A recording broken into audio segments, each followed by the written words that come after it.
जय हिंद साथियों, आज के इस खास एपिसोड में आपकी एक ऐसी शख्सियत से मुलाकात होने जा रही है जिन्होंने भारतीय सेना के अंदर वो ड्यूटी की है जिसे पार किए बगैर मिलिट्री एस्पिरेंट्स भारतीय सेना के अंदर अफसर नहीं बन सकते। आज सैनिक वेलफेयर न्यूज़ के मंच पर हम स्वागत करने जा रहे हैं लेफ्टिनेंट कमांडर निखिल कुमार चंद्रकला जी का। Thank you so much sir, मेरे 16 लाख व्यूवर्स तथा मेरी सैनिक वेलफेयर न्यूज़ की पूरी टीम की तरफ से आपको तहे दिल से हार्दिक अभिनंदन। बहुत बहुत बहुत बहुत शुक्रिया, मेरे को ये अवसर प्रदान किया आपने, यहाँ पे बुलाया। मैं बहुत बहुत शुक्रगुजार हूँ आपका। थैंक यू सर, आप यहाँ आए, हम आपके शुक्रगुजार हैं। आपने बहुमूल्य समय दिया है और आज आपसे बहुत सारी बातें करनी है सर, क्योंकि आप एक ऐसी ड्यूटी करके आए हैं। हम चाहते हैं कि हमारे जितने भी जेसीओ जवान और सिविलियन दूर दराज के इलाके में रहते हैं, जो ये सपना देख रहे हैं कि उनके बच्चे सेना के अंदर अफसर बने, तो वहाँ पर किस तरीके से आज जो आप बताएंगे उनकी मदद होगी, इसलिए स्पेशल थैंक्स सर आपके लिए। तो सबसे पहले मैं यहीं से शुरू करता हूं कि आप ट्राई सर्विसेज के यंगेस्ट जीटीओ रहे हैं। ये बड़े गर्व की बात है। आप जब सिलेक्शन होता है, करते हैं, बच्चे आपके पास आते हैं, क्या देखते हैं, कैसे आप असिस्ट करते हैं कि ये बच्चा अफसर बनने लायक है? देखो, फौज का काम क्या है? फौज का काम है लड़ाई लड़ना जी, right. Navy orders, army orders, air force orders के हिसाब से हमने क्या बोला है कि in operations and in war जी, हमें लड़ना है।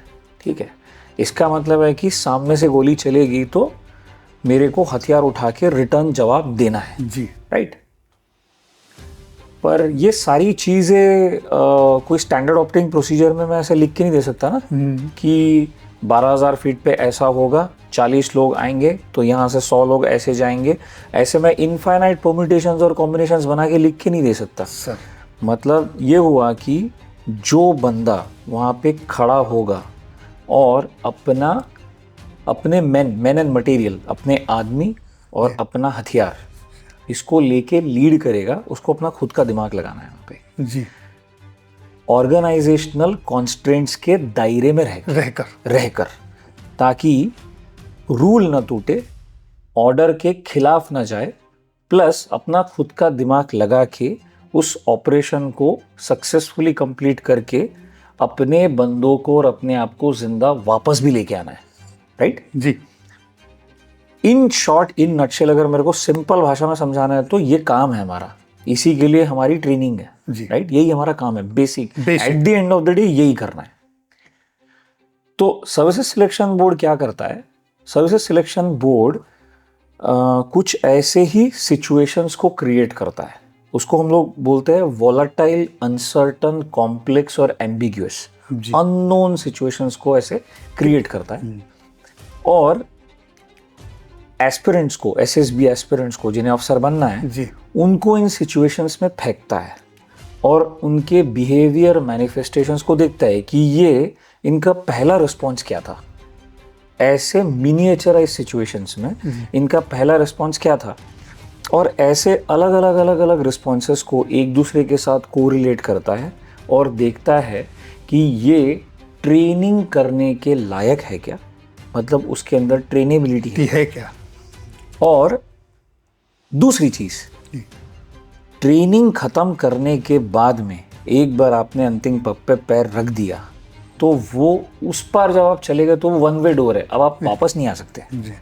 जब तक आपकी सर्विस खत्म नहीं हो रही तब तक आप ऐसे लौट नहीं पा रहे। जी, जी।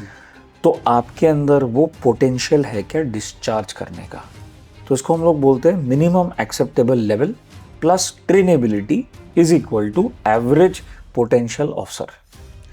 ये इक्वेशन का टेस्ट होता है एसएसबी, इसको बोलते हैं सर्विसेज सिलेक्शन बोर्ड। जी। अब मैं अगर ये टेस्ट करना चाहता हूँ, मैं ये देखना चाहता हूँ कि इसके अंदर ये ट्रेनेबिलिटी और ये पोटेंशियलिटी है क्या, तो मुझे अलग अलग टास्क कराने पड़ेंगे, अलग अलग टेस्ट कराने पड़ेंगे, और अलग अलग टेस्ट और अलग अलग टास्क से ये बिहेवियर मैनिफेस्टेशन से यही चेक करना पड़ेगा बार बार कि ये ट्रेनेबल है क्या, इसके अंदर पोटेंशियल है क्या, ये ट्रेनेबल है क्या, इसके अंदर ये पोटेंशियल है क्या। अब जैसे बहुत सारे एंट्रेंस एग्जाम्स होते हैं, जैसे JEE हो गया, जॉइंट एंट्रेंस एग्जाम, IITs में अंदर आना है आपको, तो क्या बोलते हैं हम लोग कि एक मिनिमम कट ऑफ है भाई, वो कट ऑफ क्लियर किया आपने, इसका मतलब आप JEE क्लियर हो, मेंस एडवांस जी, उसके बाद ही आप IIT में आ सकते हो। NIT में जाने का एक और थोड़ा सा नीचे का कट ऑफ होगा, फिर बाकी के रीजनल इंजीनियरिंग कॉलेजेस है या फिर कोई स्टेट गवर्नमेंट के ऑटोनॉमस इंस्टीट्यूट्स है, तो उनका कट ऑफ और थोड़ा नीचे आते जाएगा। तो इसका मतलब क्या है कि हर एक टाइप के कॉलेज में जाने का अपना अपना एक मिनिमम लेवल है।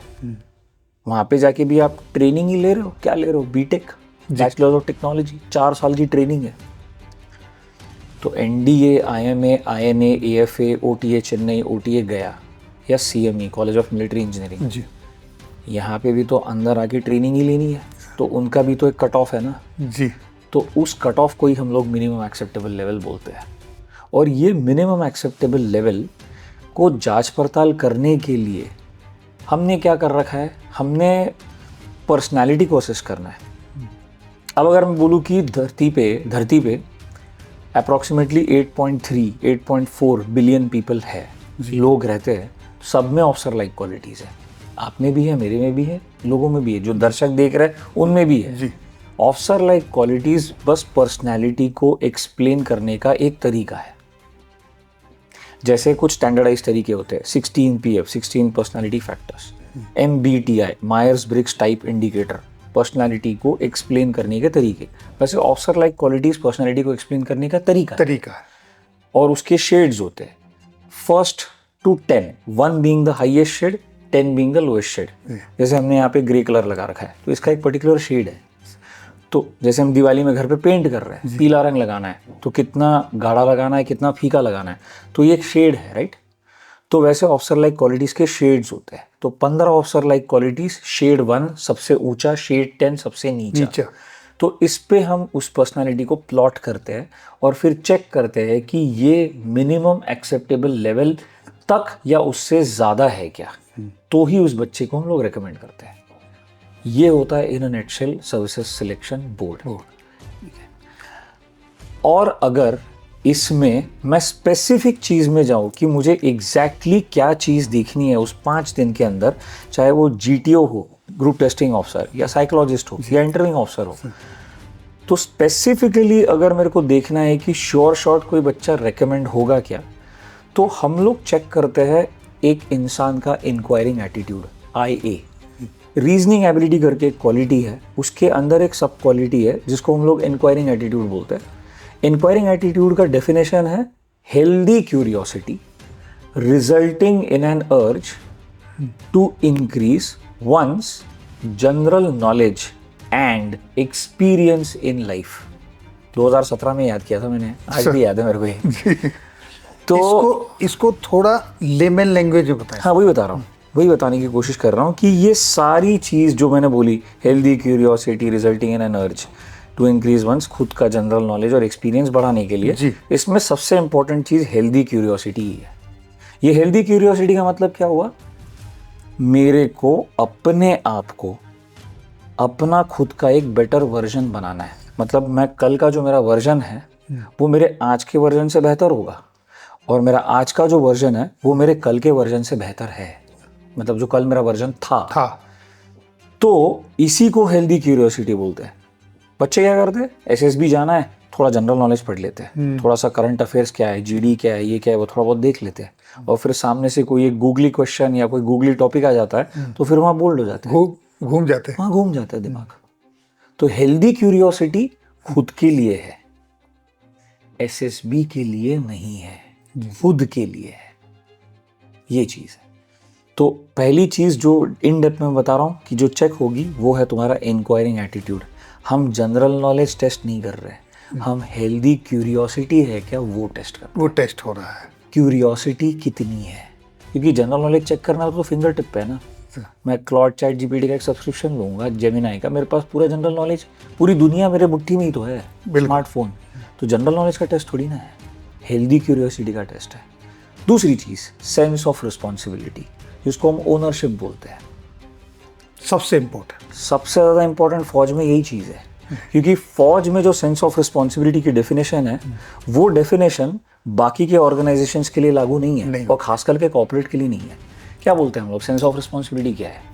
मैंने आपको कुछ ऑर्डर दे दिया, आपको काम करना है, ठीक है, वो तो मैं कर लूँगा, ड्यूटी है, डिसिप्लिन है, सेंस ऑफ ड्यूटी डिसिप्लिन है, और ऑर्गेनाइजेशन के रूल्स रेगुलेशंस और स्टैंडर्ड्स के दायरे में रह के मैं करूँगा, तो इतना तो है। ये तो हम घर पे भी करते हैं, माँ बाप के कुछ रूल्स रेगुलेशंस है, बच्चे उन्हीं को फॉलो करेंगे, उसको तोड़ेंगे तो क्या बोलते हैं कि अरे अनडिसिप्लिन बच्चा है जी। स्कूल कॉलेज के अपने कुछ नियम कानून है, उसी दायरे के अंदर रह के हम अपना काम करेंगे, पढ़ाई लिखाई करेंगे, जो कुछ भी करेंगे। लेकिन फौज में सिर्फ इतने से ही काम नहीं चलेगा। फौज में हम लोग क्या बोलते हैं कि सिचुएशंस जो है वो तो चेंज होती रहेगी ना जी। ऐसे चुटकी बजा के चीज़ें बदल जाती है ओवरनाइट, ऐसे चुटकी मिनट्स में, सेकंड्स में चीज़ें बदलती है कभी कभी। तो एक लीडर या एक ऑफिसर से ये एक्सपेक्टेशन होता है कि बदलती सिचुएशंस में जो चीज़ें उसको बताई ना गई हो, फिर भी उसमें खुद का इनिशिएटिव लेके वहाँ पे अपना योगदान देना, ताकि एक ऑर्गेनाइजेशनल गोल अचीव हो सके, और उसके बाद में मॉरल विलिंगनेस होना कि अगर कुछ कम ज़्यादा होता है तो उसकी रिस्पॉन्सिबिलिटी मेरी है। इसको ऑफिसर बोलते हैं। लेकिन उस बंदे में उतना कॉन्फिडेंस भी होना चाहिए ना कि जो मैं एक्शन लूँगा वो गलत नहीं होगा। इसको बोलते हैं सेंस ऑफ रिस्पॉन्सिबिलिटी। और तीसरी चीज़ जो हम लोग देखते हैं उसको बोलते हैं हम लोग never give up attitude. Give up नहीं करना चाहिए। कि डिटर्मिनेशन जो हम बोलते हैं, पर्पस फिक्स्ड है, fixedness of purpose, concentration, mental concentration, and strength of will, अपना विल पावर, ये बहुत स्ट्रांग होना चाहिए। अगर ये नहीं है तो फौज करियर नहीं है, ये तो चाहिए। फिर दूसरे रास्ते हैं, वहाँ जाओ बस। हाँ, फिर बाकी के रास्ते हैं। ये तीन चीज़ें बहुत इंपॉर्टेंट है। ये तीन चीज़ें आपको रिकमेंडेशन दिलाती है। और चौथी चीज़ वो है जो आपको मेरिट लिस्ट में ऊपर ले जाती है, उसको हम लोग बोलते हैं लाइवलीनेस। लाइवलीनेस का मतलब क्या होता है? देखो, आप फौज ज्वाइन कर रहे हो ना, तो कहावत क्या है? IMA, INA, AFA, OTMA, cadets की, GCs की, LCs की कहावत क्या है? यार, हम वो को ही ज्वाइन कर रहे हैं, वॉलेटाइल, अनसर्टन, कॉम्प्लेक्स, एम्बियस। कब क्या फटेगा पता नहीं है, ठीक है। तो हम एक स्ट्रेस भरी जिंदगी में कदम रखने जा रहे हैं। 24 घंटे 365 दिन कुछ ना कुछ एंग्जाइटी, कुछ ना कुछ स्ट्रेस, ये आता ही रहेगा, प्रेशर आता ही रहेगा, ऊपर से कोई ना कोई प्रेशर होगा ही। तो हम क्या करते हैं? हम क्या बोलते हैं कि प्रेशर आया, सब ये स्ट्रेस बॉल नहीं होते, तो प्रेशर आया तो वो दबा, जैसे ही प्रेशर रिलीज हुआ तो वो बाउंस बैक करेगा नॉर्मल। लाइवलीनेस इसको बोलते हैं कि भाई तुम्हारी टेंडेंसी नॉर्मल में या बॉयंटली बाउंस बैक करने का, हंसते खेलते, स्माइलिंग फेस, डिस्पाइट तुम्हारे सर पे कितना ही प्रेशर, कितनी ही टेंशन्स क्यों ना हो, चाहे कितनी चीज़ें साउथ उल्टी सीधी क्यों ना चली जाए, शक्ल पे से स्माइल नहीं हटना चाहिए। क्योंकि अगर एक ऑफिसर, एक लीडर के शक्ल से स्माइल हटी ना, तो उसके पीछे खड़े जितने उसके लोग हैं उन पे बहुत ज़्यादा इफेक्ट पड़ता है, मोरल पे बड़ा फर्क, बहुत ज़्यादा इफेक्ट पड़ जाता है मोरल पे। क्योंकि एक जवान ना, वो अपनी जान क्यों दांव पे लगाता है? वो इसलिए दांव पे लगाता है, मेरा साहब है, ये पक्का लेके आएगा मेरे को वापस, मैं इस पर ट्रस्ट करता हूँ।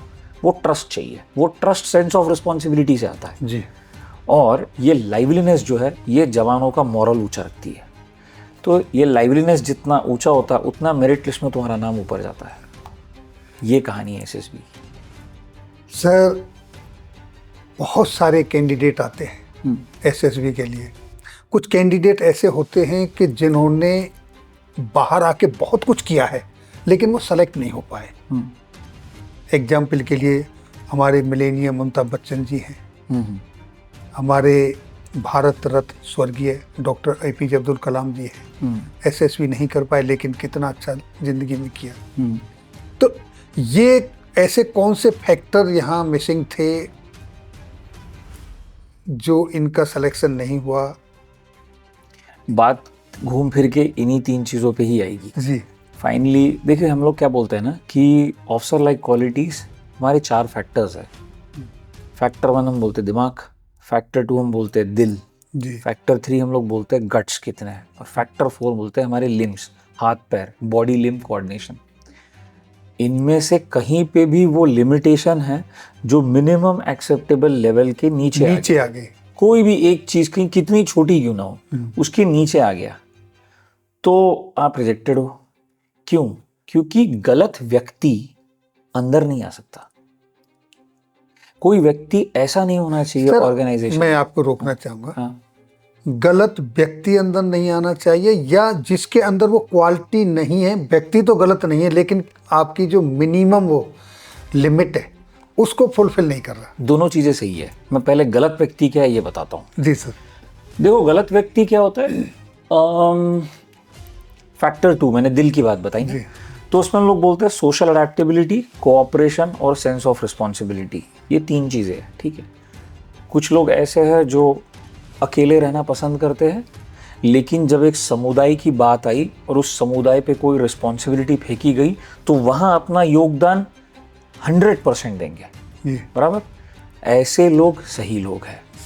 लेकिन कुछ व्यक्ति ऐसे भी होते हैं, मेरे मुर्गी की एक टांग, ऐसे भी लोग होते हैं ना, खाली मेरा ही चलेगा, ये गलत व्यक्ति, ये गलत, ये अंदर नहीं आ सकता फौज के। ये बात होगी, क्योंकि हमारा क्या मानना है, फौज में अकेले से कुछ नहीं होता, सब समुदाय का काम है, सब ग्रुप का काम है, टीम वर्क है, अकेले से कुछ नहीं होता।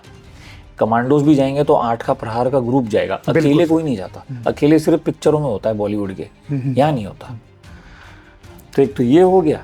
अब जिसमें वो कमी है, कमी वाली बात तो मैंने यही बताया आपको, कहीं ना कहीं पे ये मिनिमम एक्सेप्टेबल लेवल में कोई एक छोटी सी भी चीज़ हो तो सिलेक्शन सिस्टम क्या सोचता है कि बेनिफिट ऑफ डाउट सर्विस को जाएगा कॉन्फ्रेंस में। जब तक आप कॉन्फ्रेंस नहीं आ रहे हो, आप असेसमेंट कर रहे हो बच्चों का, तो तब तक सारे बेनिफिट ऑफ डाउट बच्चों को दिए जाते हैं, स्टूडेंट्स को दिए जाते हैं, कैंडिडेट्स को दिए जाते हैं। लेकिन जैसे ही आप कॉन्फ्रेंस में आ गए तो बेनिफिट ऑफ डाउट सर्विस पे चला गया, क्योंकि सर्विस टेक्स प्रायोरिटी। ऐसी बात है। बड़ी बारीकी से आपने ये चीज़ें समझाई। मुझे उम्मीद है कि जो लोग देख रहे हैं वो इन चीज़ों को अपने संज्ञान में लेंगे और इन पे काम करेंगे तो आगे बेटर रिजल्ट निकलेगा।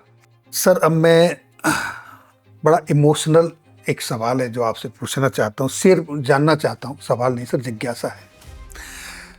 माँ ने आपको संभाला और आपने स्कॉलरशिप पर अपनी पढ़ाई सारी की, उसके बाद आप टाटा इंस्टीट्यूट ऑफ रिसर्च में ऑर्गेनाइजेशन में जॉब में चले गए, जहां आपने प्रोफेसर गोविंद स्वरूप जी के साथ काम किया। बड़ी अच्छी आपकी तालमेल चल रही थी, जॉब चल रहा था, बड़ा ही प्रोफेसर साहब का एक नाम है। फिर ऐसा क्या कीड़ा काटा, या क्या मैं कह रहा हूँ, क्या दिल में हुई कि फिर आपने आर्मी ज्वाइन कर ली, नेवी में आ गए? देखो, मैंने ना अपनी ज़िंदगी में नहीं सोचा था कि मैं फ़ौज में आऊँगा। ये वो चीज़ है जो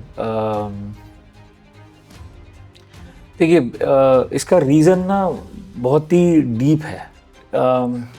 मेरी मम्मी एनसीसी में थी, सीनियर अंडर ऑफिसर शायद कुछ थी, मतलब वर्दी में मेरे पास आज भी फ़ोटो है उनका एनसीसी का। तो और जब मतलब उन्होंने मेरे को अकेले पाल पोस के बड़ा किया, तो अगर आप मेरे से पूछोगे तो मैं अपने पिताजी के बारे में कुछ भी नहीं जानता। मतलब मैं ये भी नहीं जानता कि वो दिखते कैसे हैं। तो अकेले उन्होंने पाल पोस के बड़ा किया, और कोई भाई बहन तो थे नहीं। तो जो सारी चीज़ है वो डांट काट लाड़ प्यार सब कुछ वो एक ही औरत का है, सब कुछ वो एक ही औरत का है। इसीलिए मेरे नाम में मम्मी का नाम है, चंद्रकला मेरी मम्मी का नाम है। तो इंजीनियरिंग करने के लिए मैं गया NIT, national institute of technology Srinagar, जो वो पहले 1962 का फर्स्ट ऑफ द RECs था, रीजनल इंजीनियरिंग कॉलेज जो RECs थे, जो बाद में NIT में कन्वर्ट हुए। तो मैं गया NIT श्रीनगर, J&K कश्मीर। वहाँ जब मैं गया तब मैंने ज़िंदगी में पहली बार देखा फ़ौज क्या होती है। मुझे वैसे फ़ौज के बारे में कुछ ज़्यादा पता नहीं था। तो मैं देखा आर्मी, नेवी भी देखी मैंने। नेवी कहाँ देखी, मार्कोस देखी, मरीन कमांडोस स्पेशल फोर्सेस जो है वुलर लेक में उनका एक अपना डेट है, दाढ़ी वाली फ़ौज बोलते हैं उनको वहाँ पे, headquarter 5 sector RR। And air force तो मतलब देखने मिल ही गई थी, श्रीनगर एयरपोर्ट ये वो एंड ऑल दैट, तो काफ़ी कुछ देखा था। तब जाके थोड़ा सा ऐसे रियलाइजेशन आया 3rd ईयर में कि 9 to 5 कॉर्पोरेट जॉब शायद नहीं हो पाएगा, बहुत बोरिंग है। कि 9 बजे ऑफिस जाओ, 5 बजे वापस आ जाओ, वही कॉर्पोरेट वाली ज़िंदगी। और साथ वाले लोग जो है वो कैट की पढ़ाई करने लगे थे कि कैट का एग्ज़ाम देंगे, फिर उसके बाद वो PGDBM, अब जो MBA का डिग्री बन गया IIM के लिए, तो वहाँ जाएंगे, ये करेंगे वो करेंगे। मैंने कहा यार ये हो नहीं पाएगा, बहुत मुश्किल लग रहा है, बिकॉज ज़िंदगी में एडवेंचर चाहिए, खेलना कूदना। थोड़ा सा आपको महसूस हुआ कि मैं यहाँ के लिए नहीं बना? नहीं, ये थोड़ा सा लगा था मेरे को कि ये हो नहीं पाएगा। बट इम्पैक्ट कैसे आया? वो इम्पैक्ट वो इनिशियल 2-3 साल में जब मैंने बिताया, 1st ईयर 2nd ईयर जब बिताया, तो इम्पैक्ट उसी चीज़ पे आया कि हाँ यार पहली बार देखा है फौज, ये वो एंड ऑल दैट। लेकिन हुआ क्या था एग्जैक्टली,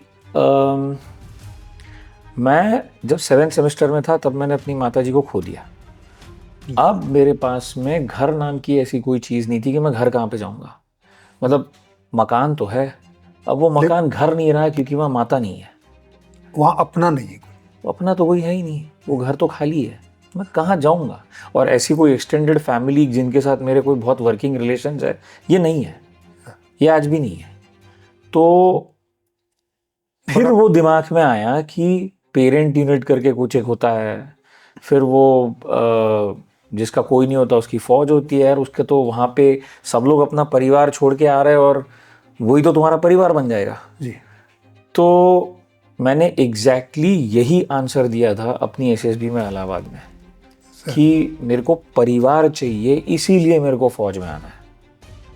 तो मैं आज भी ये बोल सकता हूँ कि मेरे फ़ोन में जितने नंबर्स भरे पड़े हैं, सारे ऑफिसर्स, सारे सेलर्स, जवान्स, JCOs, NCOs जिनके साथ मैंने सर्विस की है, ये आज भी मेरे साथ टच में, क्योंकि यही मेरा परिवार, यही परिवार है, यही मेरा परिवार है।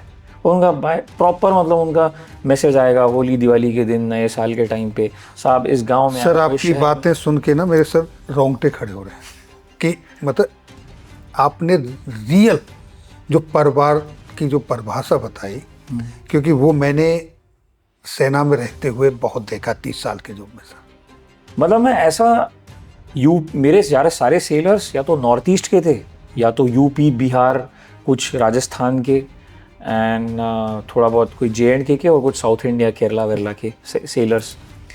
मैं मतलब भारत के नक्शे पे ऐसे कोई Tier 2, Tier 3 कुछ सिटीज़ है जहाँ पे मैं उंगली रख सकता हूँ, और ख़ास करके Tier 1 भी, जहाँ मेरे पास जाने के लिए घर है। और ये मना नहीं करेंगे, ये बोलेंगे साहब यहाँ तक आए हो तो घर पे ही आओ, इधर उधर कहाँ रहना है, कोई ऑफिसर मैश नहीं, कुछ नहीं, घर पे ही रहोगे आप साहब, यही होता है। तो ये आज भी होता है मेरी लाइफ में। तो ये परिवार मेरे को चाहिए था, इसीलिए मैं फौज में आया। तो सर जब आप SSB देने के लिए गए तो सुना है कि आपके पास टिकट के लिए पैसे भी नहीं थे। हाँ, तो मैं ये सच है? ये सच है, एकदम सच है ये। तो मैं उस टाइम पे था TIFR में, तो 7th सेमेस्टर में सेमेस्टर एग्ज़ाम्स के ठीक कुछ 11 या 12 दिन पहले मेरी माताजी चल बसी। एग्जैक्ट डेट था 12 दिसंबर 2010।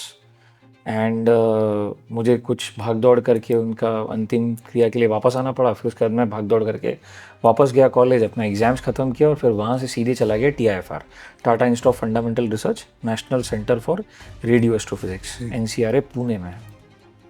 और वहाँ पे मेरा फाइनल प्रोजेक्ट चल रहा था प्रोफेसर गोविंद स्वरूप के गाइडेंस के अंदर।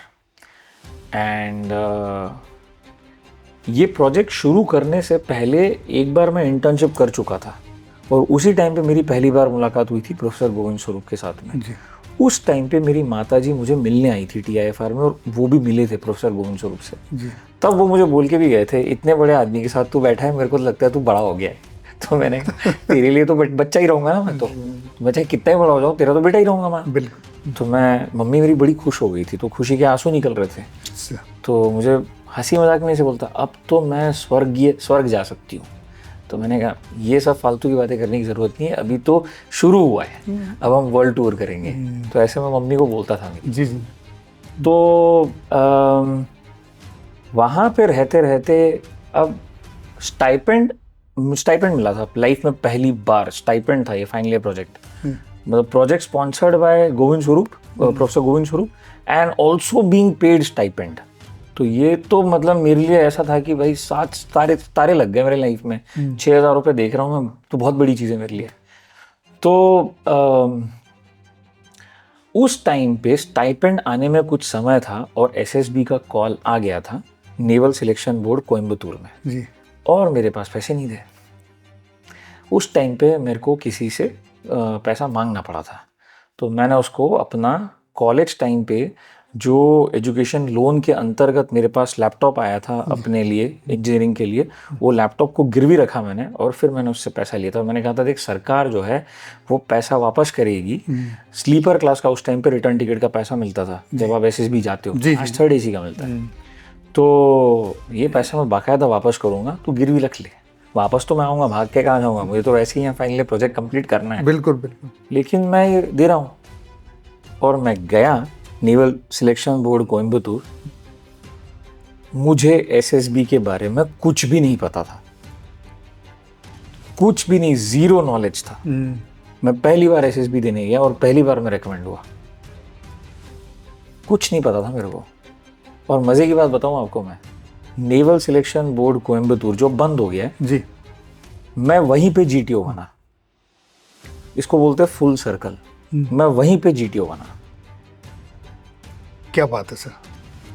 जहाँ सिलेक्शन हुआ वहीं जीटीओ बना। वो कैसी फीलिंग थी जब मैंने अपने जो आपके साथ स्टाफ था, जब उनको भी पता चला तो कैसी फीलिंग? हाँ, क्या मतलब रिएक्शन? जब मैंने उनको बताया था कि सर यहीं से तो रेकमेंड हुआ हूँ मैं, तो मतलब जो मेरे इंस्ट्रक्टर जीटीओ थे वो बोलते वो विधाता लिख के भेजता है, फुल सर्कल है तेरा। हम लोग बोलते हैं ना फौज में, यार एक जीवन में एक ऐसी फीलिंग आएगी कि तुम्हारा पूरा फुल सर्कल हुआ है, पूरा एक सर्कल बना है। तो मेरे इंस्ट्रक्टर मेरे को बोलते थे विधाता ने लिख के भेजा है, यहाँ पे कुछ ना कुछ अलग ही होने वाला है लाइफ में। जी जी। मैंने कहा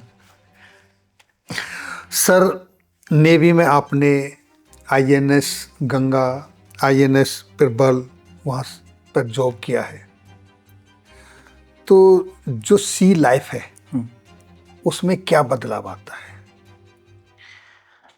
देखो, समंदर एक ऐसी चीज़ है जो आपको बहुत पेशेंस सिखाती है, क्योंकि ज़मीन की तरह नहीं है ना कि आप स्टेबल हो, कहीं कहीं पे कुछ कम ज़्यादा हो गया, धूप आ गई तो छाया के लिए पेड़ के नीचे खड़े हो गए। वैसी लाइफ नहीं है, आर्मी वाली लाइफ नहीं है। समंदर मतलब जैसे ही आपने, हम 6 रस्सी से जहाज को बांधते हैं, वो 6वीं रस्सी छूटी, 2 ब्रेस्ट स्ट्रोक एक्स्ट्रा होती है, हम बोलते बांध के रखते हैं। और हमने जैसी वो रस्सी छोड़ी और जैसी जहाज अंडर वे हुआ ना, तो हम लोग बेसिकली डेंजर के मुंह में ही जा रहे हैं। समंदर वैसे ही अनफ्रेंडली है। और जब सी स्टेट और ज़्यादा ख़राब होता है, मतलब समंदर पे जब वेदर और ख़राब होता है ना, तो वो और भी ज़्यादा विकराल रूप ले लेता है। बहुत ज़्यादा।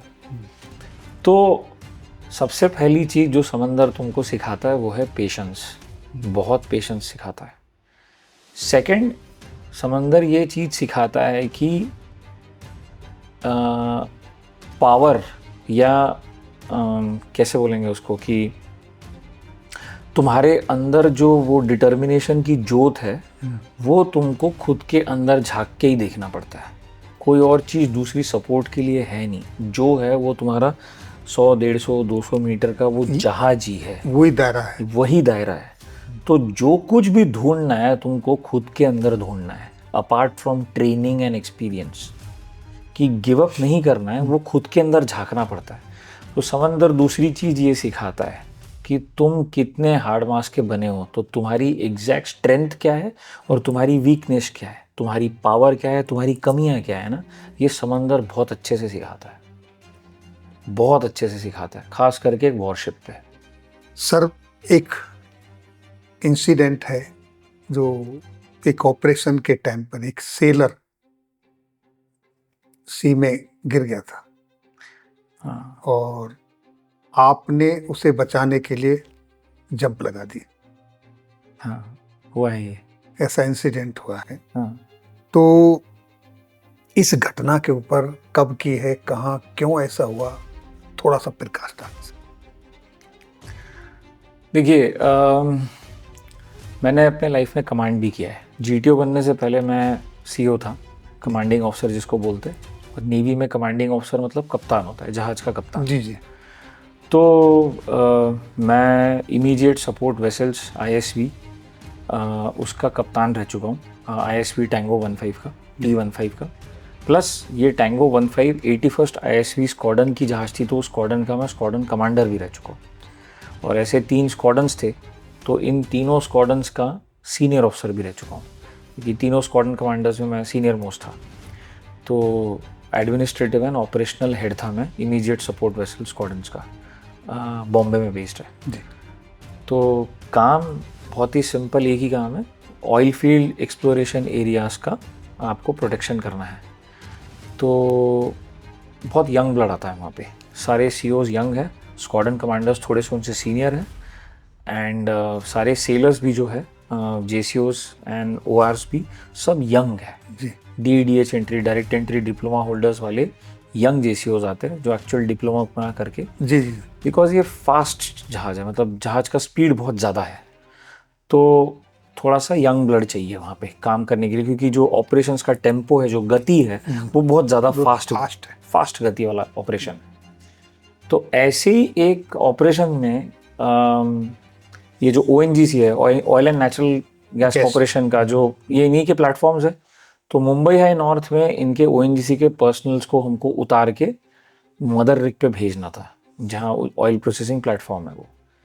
तो उस टाइम पे अब जहाज़ तो अलॉन्ग साइड जाने के लिए कोई ऐसा जगह नहीं था, तो हम क्या करते थे, जहाज़ को रोकेंगे, फिर अपनी बोट को नीचे उतारेंगे, फिर बोट में लोगों को बिठाएंगे, फिर वो बोट जाएगी, छोड़ के आएगी, फिर वापस बोट को ऊपर चढ़ाना है, बोट का इंजन भी ऊपर चढ़ाना है। तो ऐसा ये it's a very complicated operation है, ये इतना आसान नहीं है, काफ़ी समय भी लगता है इसमें, और ख़ास करके जब समंदर ख़राब हो जाए फिर तो और मुश्किल हो जाता है चीज़ें।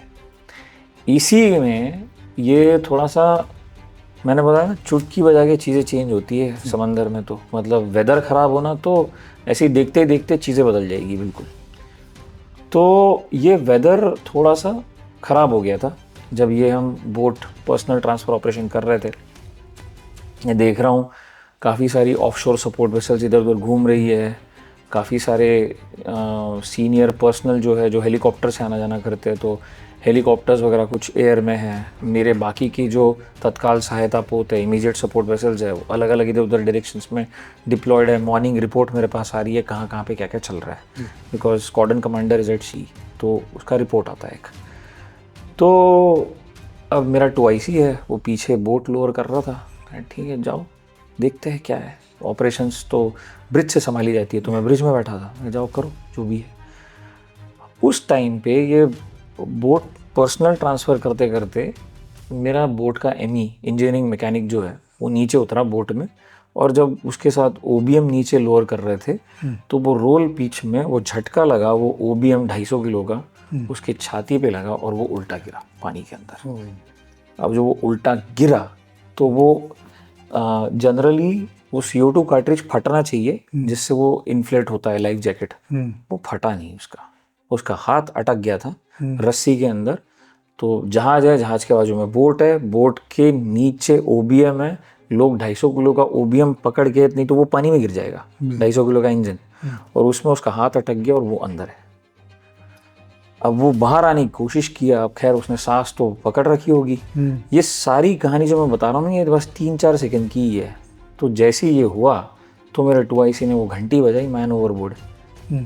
मैन ओवरबोर्ड की घंटी जनरली कोई भी ऑफिसर होगा ना, तो ये वर्कअप के टाइम पे ही हम लोग सुनते हैं। वर्कअप का मतलब होता है जब हम प्रैक्टिस कराते हैं, थोड़ा सा सेलर्स की, ऑफिसर्स की प्रैक्टिस कराते हैं कि हाँ भाई तुम सारी सिचुएशंस के लिए प्रिपेयर्ड हो कि नहीं हो। तो पहली और आखिरी बार तुम उस टाइम पे ही सुनोगे। एट सी मैन ओवरबोर्ड तुमने सुना तो किसी भी कैप्टन की जो ये हार्ट बीट है ना, ये बहुत ज़्यादा बढ़ जाएगी। अरे क्या, कैसे कोई पानी में गिर गया। तो ये सुना मैंने, और मेरे हाथ में चाय का कप था, वो हाथ से छूटा, मैं भागा। मेरा 2IC बोला सर बोट ME, तो मैंने सीधे डाइव किया। मैं दौड़ते दौड़ते मैं जस्ट डाइव किया।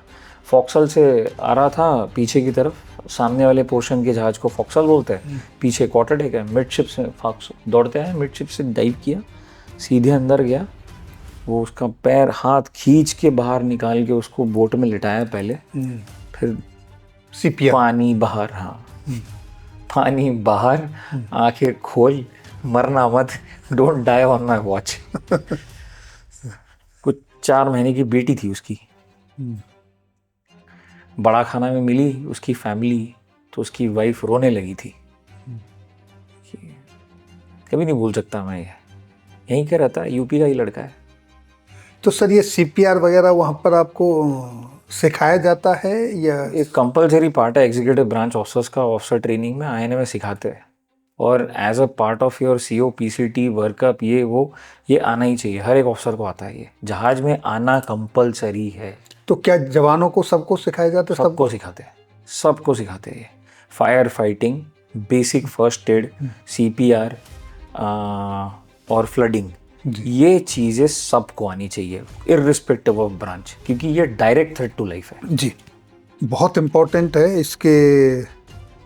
इसमें नोबेल प्राइज भी मिला है जिसने सीपीआर दिया था, और वो भी एक इंजीनियर ने दिया सर। ये डॉक्टरी के फील्ड में इंजीनियर ने ये सीपीआर इन्वेंट किया था। सर अब कुछ ये बताइए कि जो कैंडिडेट एसएसबी में आना चाहता है, डिफेंस एस्पिरेंट हैं जो बच्चे और भर्ती होना चाहते हैं, उनको क्या क्या करना चाहिए, किस तरीके से अपने आप को ट्रेन करना चाहिए? देखो, जैसे कि मैं शुरुआत में बोल रहा था ना, हेल्दी क्यूरियोसिटी, वो सारी चीज आपने पहले एक्सप्लेन कर दी। अब मैं ये जानना चाहता हूँ कि एक बच्चा अपने आप को प्रिपेयर करने के लिए किस तरीके से शुरुआत करे, क्योंकि बहुत सारी मिथ हैं कि एसएसबी में पता नहीं चलता कैसे कोई पास होता है। सीधी सी बात है, अप्रोच और सपोर्ट तो वहाँ चलता नहीं। और शायद मैं गलत ना हूँ तो एक ऐसा एग्जाम है जो सबसे पहले सबको पता है कि तेरे साथ क्या पूछा जाना है, क्या सवाल है, पूरा पेपर लीक है। क्योंकि सबको पता है आपकी पर्सनालिटी का असेसमेंट होना है और वो सेट प्रोसीजर है। तो उसके लिए किस तरीके से तैयार करें? तो बात वही है, हेल्दी क्यूरियोसिटी जी। तो मेरे को एक ऐसा व्यक्ति चाहिए जो इसको पैदा करे। अब इसको पैदा करने का तरीका क्या है कि मुझे रोज कुछ समय अपने दिन का दिनचर्या में से करंट अफेयर्स पे देना पड़ेगा। जी। अब इसका मतलब ये नहीं होता कि मेरे को कोई न्यूज़ रीडर चाहिए, एसएसबी में आके तुम कोई न्यूज़ रीडर नहीं बन रहे। जी जी। मेरे को तुम्हारा ओपिनियन चाहिए।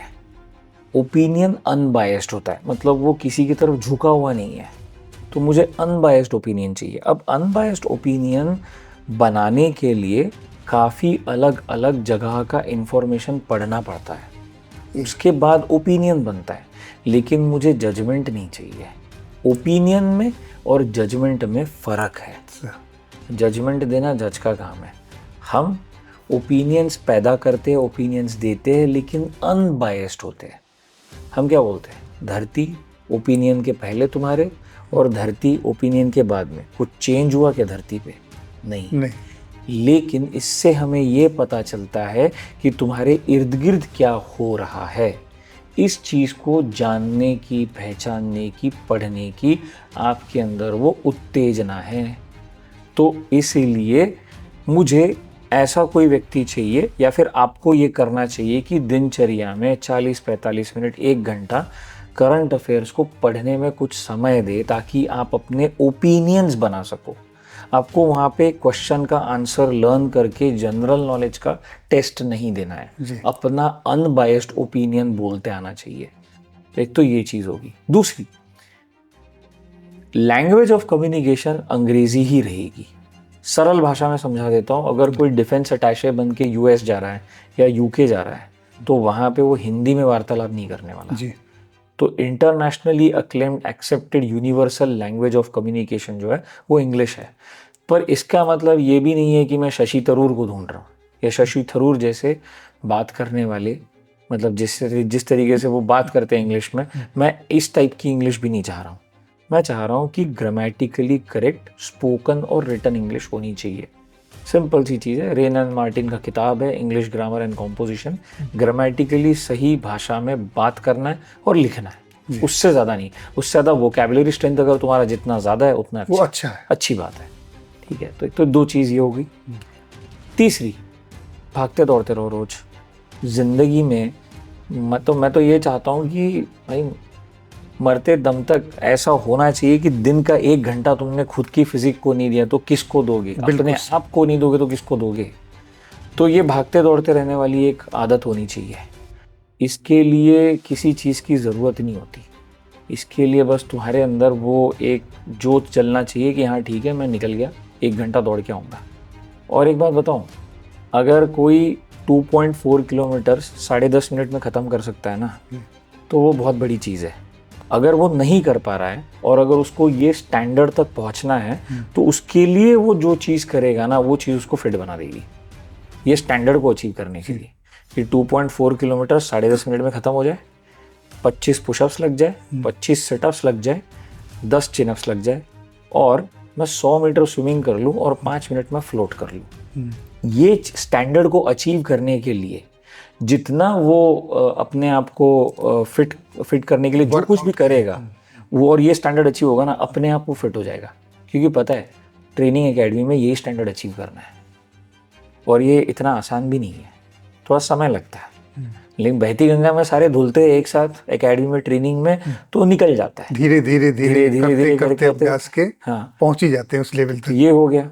एक टीम स्पोर्ट पक्का खेले, जैसे कि फुटबॉल हो गया या फिर हॉकी हो गया या फिर वॉलीबॉल हो गया, कोई भी टीम स्पोर्ट। क्रिकेट को हम इतना वैल्यू देते नहीं है फौज में, क्योंकि वो इंडिविजुअल का गेम नहीं है, हम लोग हमेशा ट्रूप्स गेम खेलते हैं, ट्रूप्स वाले। तो कोई भी एक फुटबॉल, हॉकी, वॉलीबॉल, कुछ तो एक गेम खेले। गेम खेलने से ही गेम के बारे में पता चलेगा, गेम के बड़े बड़े स्पोर्ट्समैन कौन हैं। गेम देखना भी स्टार्ट करोगे, उसके रूल्स रेगुलेशंस पता चलेंगे, गेम खेलोगे तो पता चलेगा। तो उसके बारे में कुछ तुम्हें पूछा जाएगा तो तुम 2 धड़कन के बीच में उसका आंसर भी दे पाओगे। बिल्कुल, बात ये हो गई। और अगर समय मिल गया या फिर अगर जेब पे ज़्यादा भारी ना पड़े, तो एक रैकेट स्पोर्ट खेलना चाहिए, चाहे बैडमिंटन हो, चाहे टेनिस हो, चाहे स्क्वॉश हो। अगर ये नहीं भी खेलोगे तब भी चलेगा, लेकिन ट्रूप गेम खेलना बहुत ज़रूरी है। इतना कर लोगे और थोड़ा ह्यूमिलिटी, हम्बलनेस, ग्राउंडेड ज़मीन पे, उस एटीट्यूड के साथ एक स्माइलिंग फेस के साथ जाओगे ना, अपने आप रिकमेंड हो जाओगे। कुछ खास करने की ज़रूरत नहीं है। रस्सी फट्टा बल्ली से कोई ऑफिसर नहीं बनता, कैंटिलीवर नहीं बनाना है। जब सामने से गोली चलेगी ना, टेररिस्ट जब गोली चलाएगा, तो यहाँ पे तुम ये नहीं बोलोगे रुक मैं रस्सी फट्टा बल्ली लेके आ रहा हूँ, ये नहीं करो। हथियार उठा के रिटर्न फायर करना है। तो ये रस्सी फट्टा बल्ली को इतना वैल्यू मत दो, मैं खुद जीटी हूँ, मैं खुद ही बोल रहा हूँ। इतना ही है बस। सर, आप अच्छे खासे सिविल में से थे, फिर नेवी में आ गए और सिर्फ छोटी सी नौकरी करके फिर बाहर चले गए, ये क्या वजह रही सर? मेरे लाइफ में देख, मैंने 2 बार एसएसबी दी है, आर्मी और नेवी। दोनों बार मैं ऑल इंडिया रैंक 1 रहा हूँ इलेक्ट्रिकल इंजीनियरिंग। आर्मी मेरे लिए परमानेंट कमीशन था, नेवी शॉर्ट सर्विस था। एंड क्योंकि मैं एनआईटी से आता हूँ, टेक्निकल बैकग्राउंड है मेरा, तो एंड नेवी बहुत ज़्यादा टेक सेवी फोर्स है। प्लस मेरे जीवन में एक सपना था, वो टॉप गन मूवी देख के, टॉम क्रूज वाली, की मैं फाइटर पायलट बनूँ, जो कि बन नहीं पाए बिकॉज ऑफ पॉलिसी इशूज़ की। Short service commission officers executive branch के लिए जो जा रहे हैं वो पायलट्स के लिए ऑप्ट नहीं कर सकते, उनका अलग से एंट्री है। बट क्योंकि मैं फिर से 6 महीना वेट नहीं कर सकता था एसएसबी देने का, क्योंकि कोई नौकरी थी नहीं एंड मम्मी थी नहीं और घर था नहीं, तो मैं चला तो गया बिकॉज मेरे को टेक्निकल आर्म में जाना था, मतलब एक टेक सेवी फोर्स में जाना था। तो एंड एक वो था कि एक बार जीवन में वर्दी पहनना बहुत ज़रूरी है, क्योंकि हम लोग बोलते हैं ना कि फौज से फौजी को निकाल सकते हो, लेकिन फौजी से फौज नहीं निकाल सकते। तो फौज तुम्हारे अंदर कुछ ऐसी क्वालिटीज़ भरती है, ऐसे अपने आप को शार्पन करती है कि वो ज़िंदगी में वो आपके मरते दम तक रह जाएगा। तो 100 लोगों के बीच में एक फ़ौजी को देखोगे तो वो अलग से दिखता है बंदा, वो अलग से हीरा बन के चमकता है, दूर से पहचान में आ जाता है, ये फ़ौजी है। और एक फ़ौजी दूसरे फ़ौजी को अच्छे से पहचानता है, चाहे वो सिविल कपड़ों में ही रह के एक फ़ौजी दूसरे फ़ौजी को पहचान लेता है। तो मुझे अपने ज़िंदगी का एक हिस्सा फ़ौज में देना था, तो आई वॉज शॉर्ट सर्विस। मैंने इसीलिए जानबूझ के पहले से ही शॉर्ट सर्विस कमीशन में ज्वाइन किया and minimum 10 years of service थी, एक्सटेंड कर सकते हैं 14 साल तक जी। लेकिन फिर वो उतने हायर एज पे बिना किसी पेंशनरी बेनिफिट्स के छोड़ने से बेहतर है लेसर एज पे कॉर्पोरेट में स्टेप करो या फिर खुद का कुछ करो, ताकि एज तुम्हारे साइड में रहे। ये सोच के मैंने मिनिमम 10 ईयर्स सर्व करके फिर मैं बाहर निकल गया, क्योंकि मुझे जो टिक लगाना था या फिर एक ऑफिसर के करियर में जो टिक लग सकता था वो सारे टिक्स मेरे लगे। वेस्टर्न फ्लीट स्पोर्ट आर्म में सर्विस की, और जब उस जहाज पे था मैं तो गंगा के कमांडिंग ऑफिसर कैप्टन जो थे वो फ्लीट के सीनियर मोस्ट सीईओ थे, सोपा बोलते थे, सीनियर ऑफिसर प्रेजेंट अफ्लोट। तो उस जहाज पे सर्विस की। उसके बाद मैं आया 1971 लेगेसी वॉर, प्रबल, वो नाम कैरी करता है क्योंकि उसने 1971 की लड़ाई लड़ी है। तो मैं उस जहाज पे सर्विस किया। फिर मैं एडीसी बना, फ्लैग लेफ्टिनेंट भी था, वो भी टिक लग गया क्योंकि उस टाइम पे नेवी में केवल 12 ही फ्लैग लेफ्टिनेंट थे, 12 ही एडीसी थे।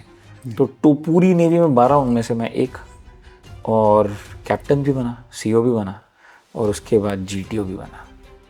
तो मेरे सारे टिक लग गए थे। एक 10 साल की नौकरी में जितना तुम मैक्सिमम कर सकते हो वो सारी चीज़ें की मैंने। फिर उसके बाद आई थॉट कि कुछ कॉर्पोरेट में करेंगे या फिर खुद का करेंगे, और एक परिवार भी मिल गया था। परिवार परमानेंट बन गया तो लाइफ टाइम के लिए। हाँ। सर वैसे तो आपने इन जनरल बड़े डिटेल से बता दिया, फिर भी मेरे अंदर थोड़ी सी जिज्ञासा है क्योंकि आप जीटीओ रहे हैं।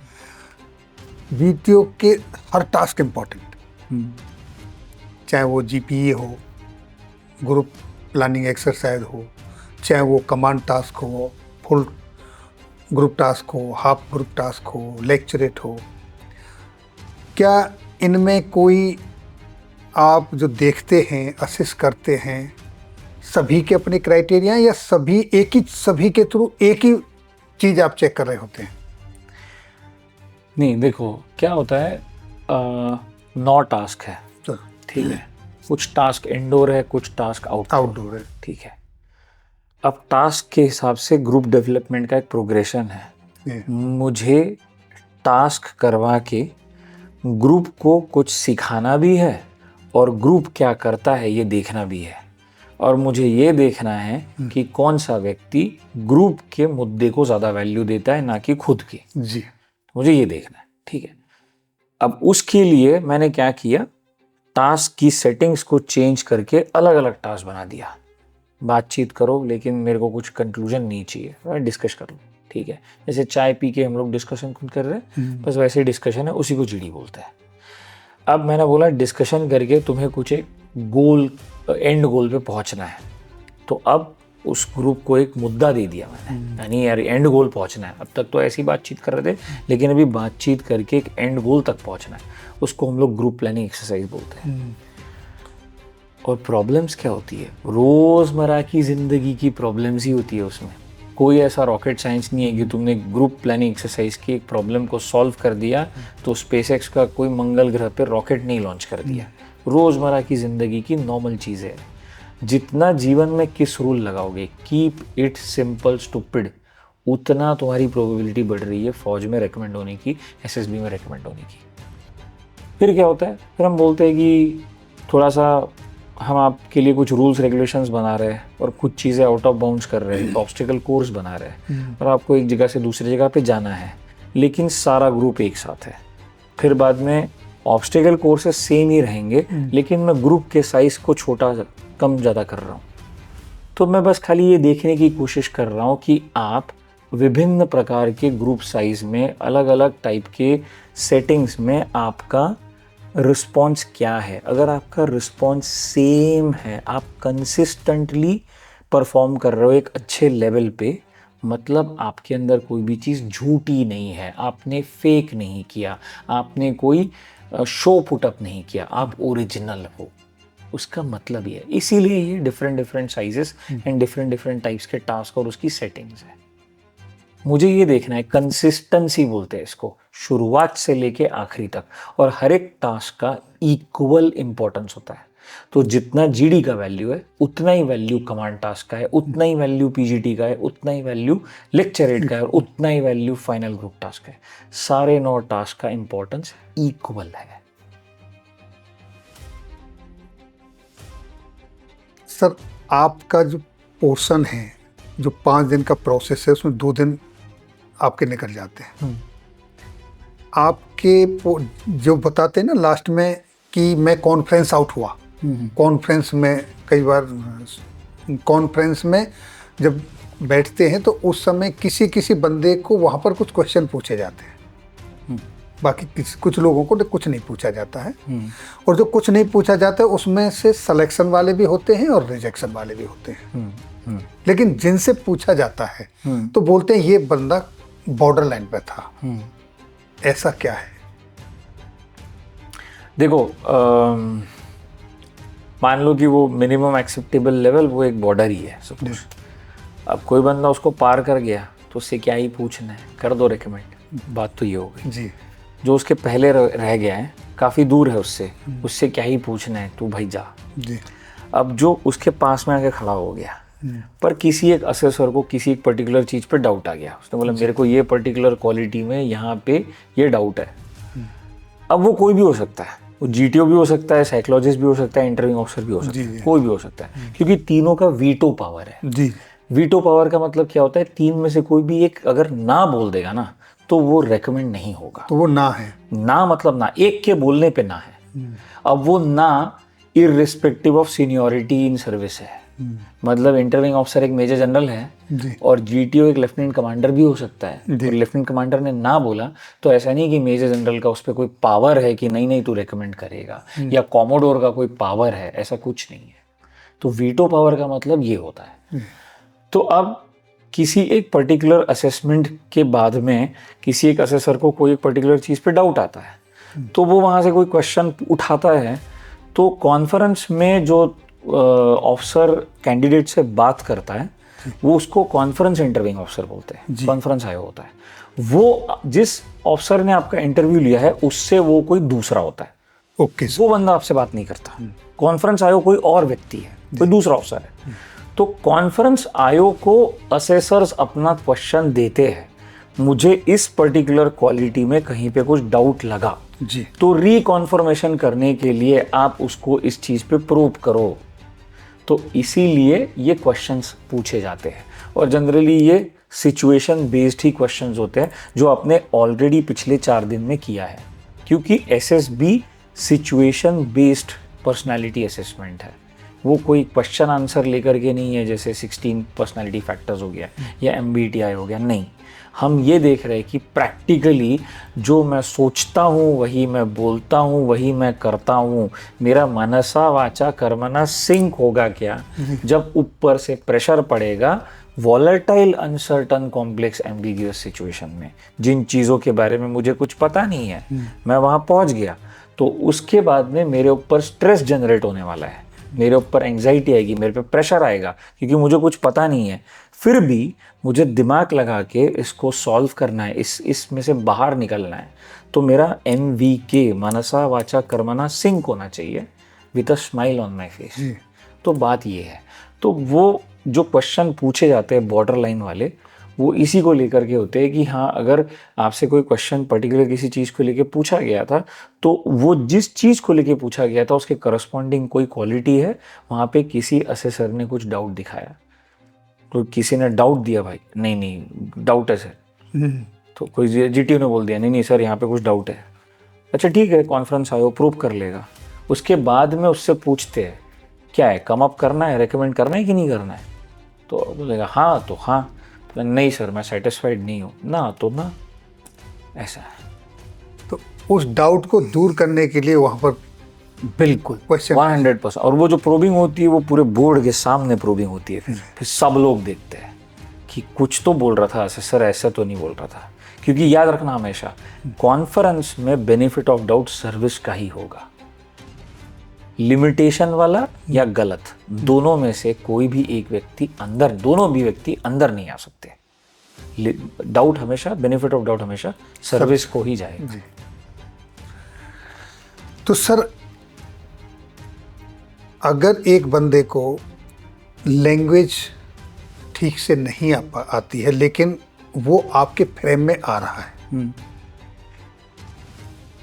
प्रॉपर लैंग्वेज में वो कम्युनिकेशन एक इंग्लिश में नहीं कर पा रहा है, तो ये तो वो बाद में भी सीख सकता है, क्या उसके सिलेक्शन के चांसेस हैं?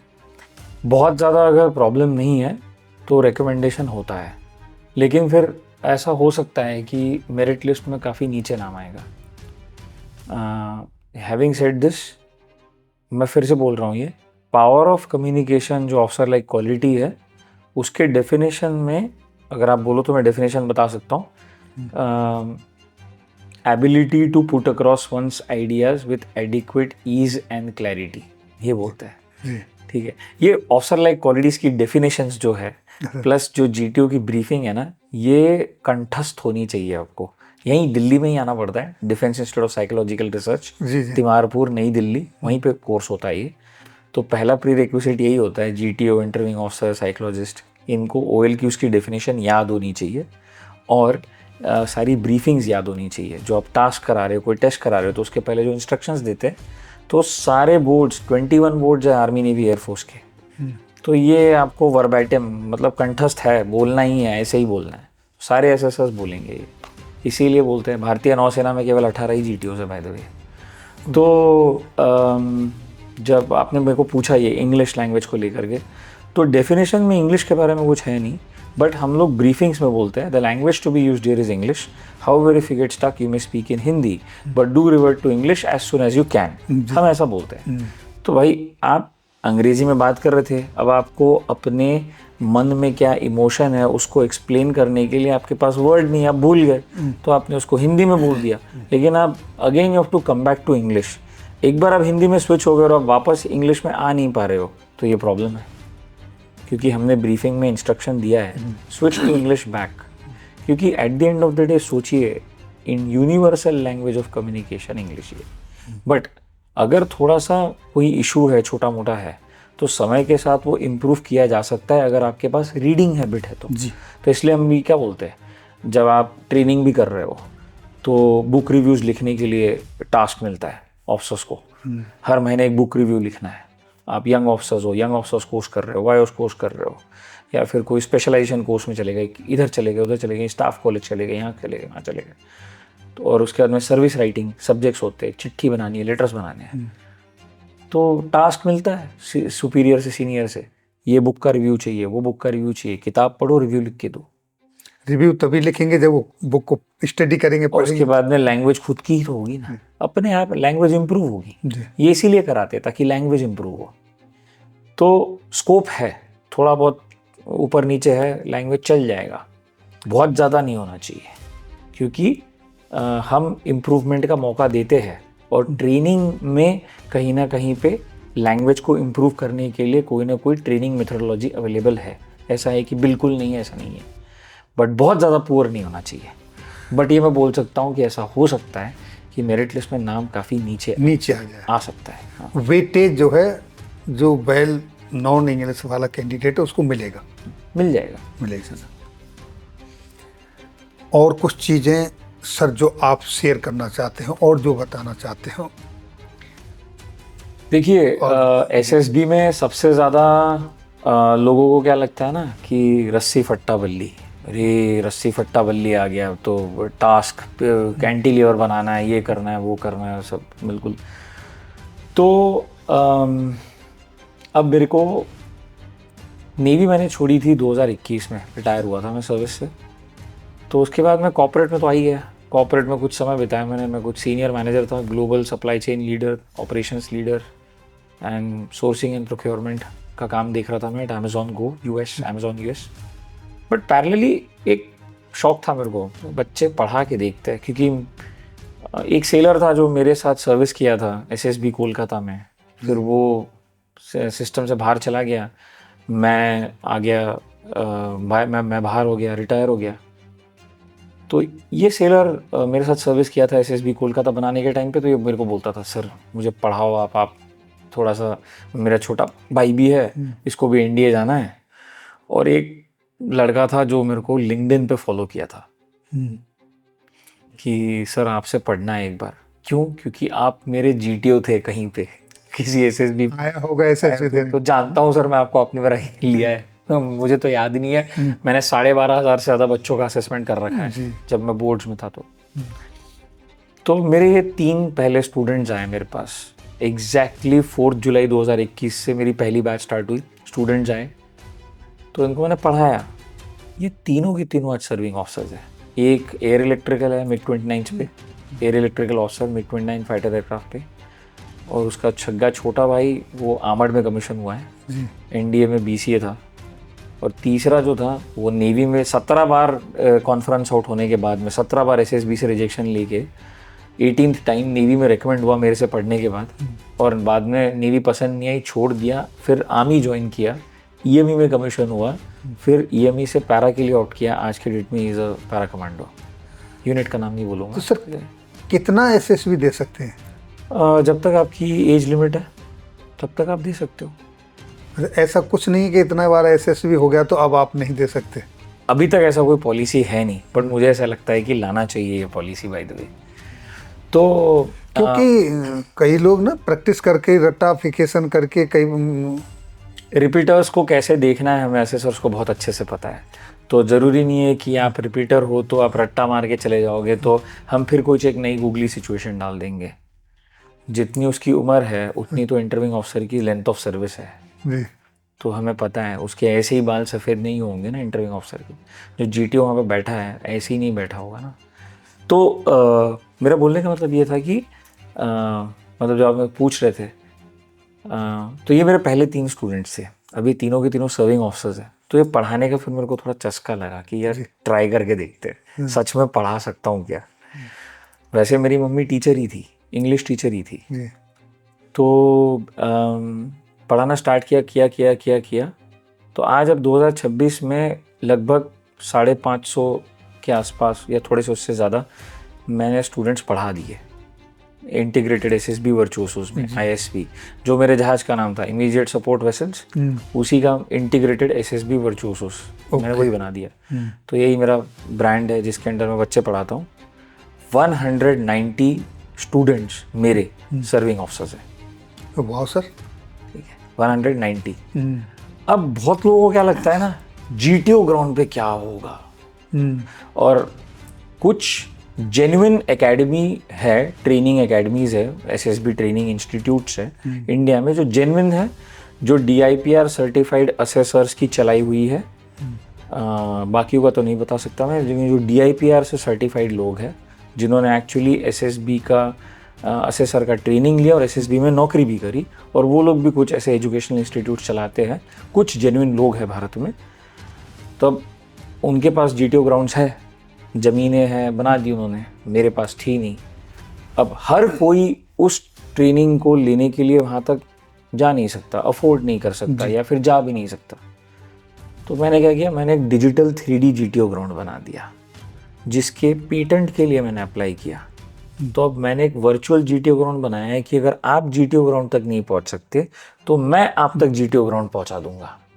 तो I made a virtual GTO ground, उसी पे मैं बच्चे पढ़ाता हूँ। और लिटरली फिजिकल रस्सी फट्टा बल्ली की ज़रूरत है ही नहीं, दिमाग की बात है। ज़मीन पे एग्जीक्यूट करने से पहले चीज़ें दिमाग में एग्जीक्यूट होती है। यही एक ऑफिसर और यही एक लीडर की डेफिनेशन है। गोली चलाने से पहले कहाँ, कितनी, कैसे, कब, क्या चलाना है, क्या करना है, ये पहले पेपर पे प्लान होता है। आपने देखा होगा सर्विस में। बिल्कुल। उसके बाद ही गोली चलाई जाती है। सेम ही चीज़ है, रस्सी फट्टा बल्ली सेम ही चीज़ है।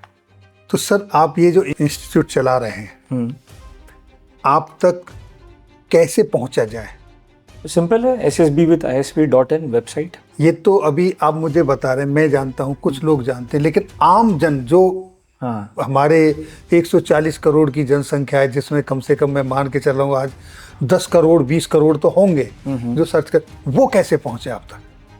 कुछ नहीं, ईमेल है, कॉलिंग नंबर्स है, व्हाट्सएप नंबर्स है, मेरे वेबसाइट पे सब कुछ है, इंस्टाग्राम चैनल्स है। मेरा नाम लिख दोगे निखिल कुमार चंद्रकला तो सारा कुछ डिटेल आ जाएगा। मेरी लिंक गूगल पे सर्च करने से बस सिर्फ नाम लिखना है मेरा, निखिल कुमार चंद्रकला, या फिर SSB with ISV services selection board with ISV integrated SSB वर्चुओसोस। कुछ नहीं तो ISV भी लिखोगे, SSB विथ ISV, इतना ही लिख दोगे तो सब कुछ आ जाएगा। या तो वेबसाइट है। ये मैं इसलिए पूछ रहा हूँ क्योंकि मुझे ये उन लोगों को बताना है कि भाई आप यहाँ जाइए, ये आपका भविष्य है। आप अगर एस्पिरेंट हैं, आप चाहते हैं, तो सबसे बेस्ट ऑप्शन ये है।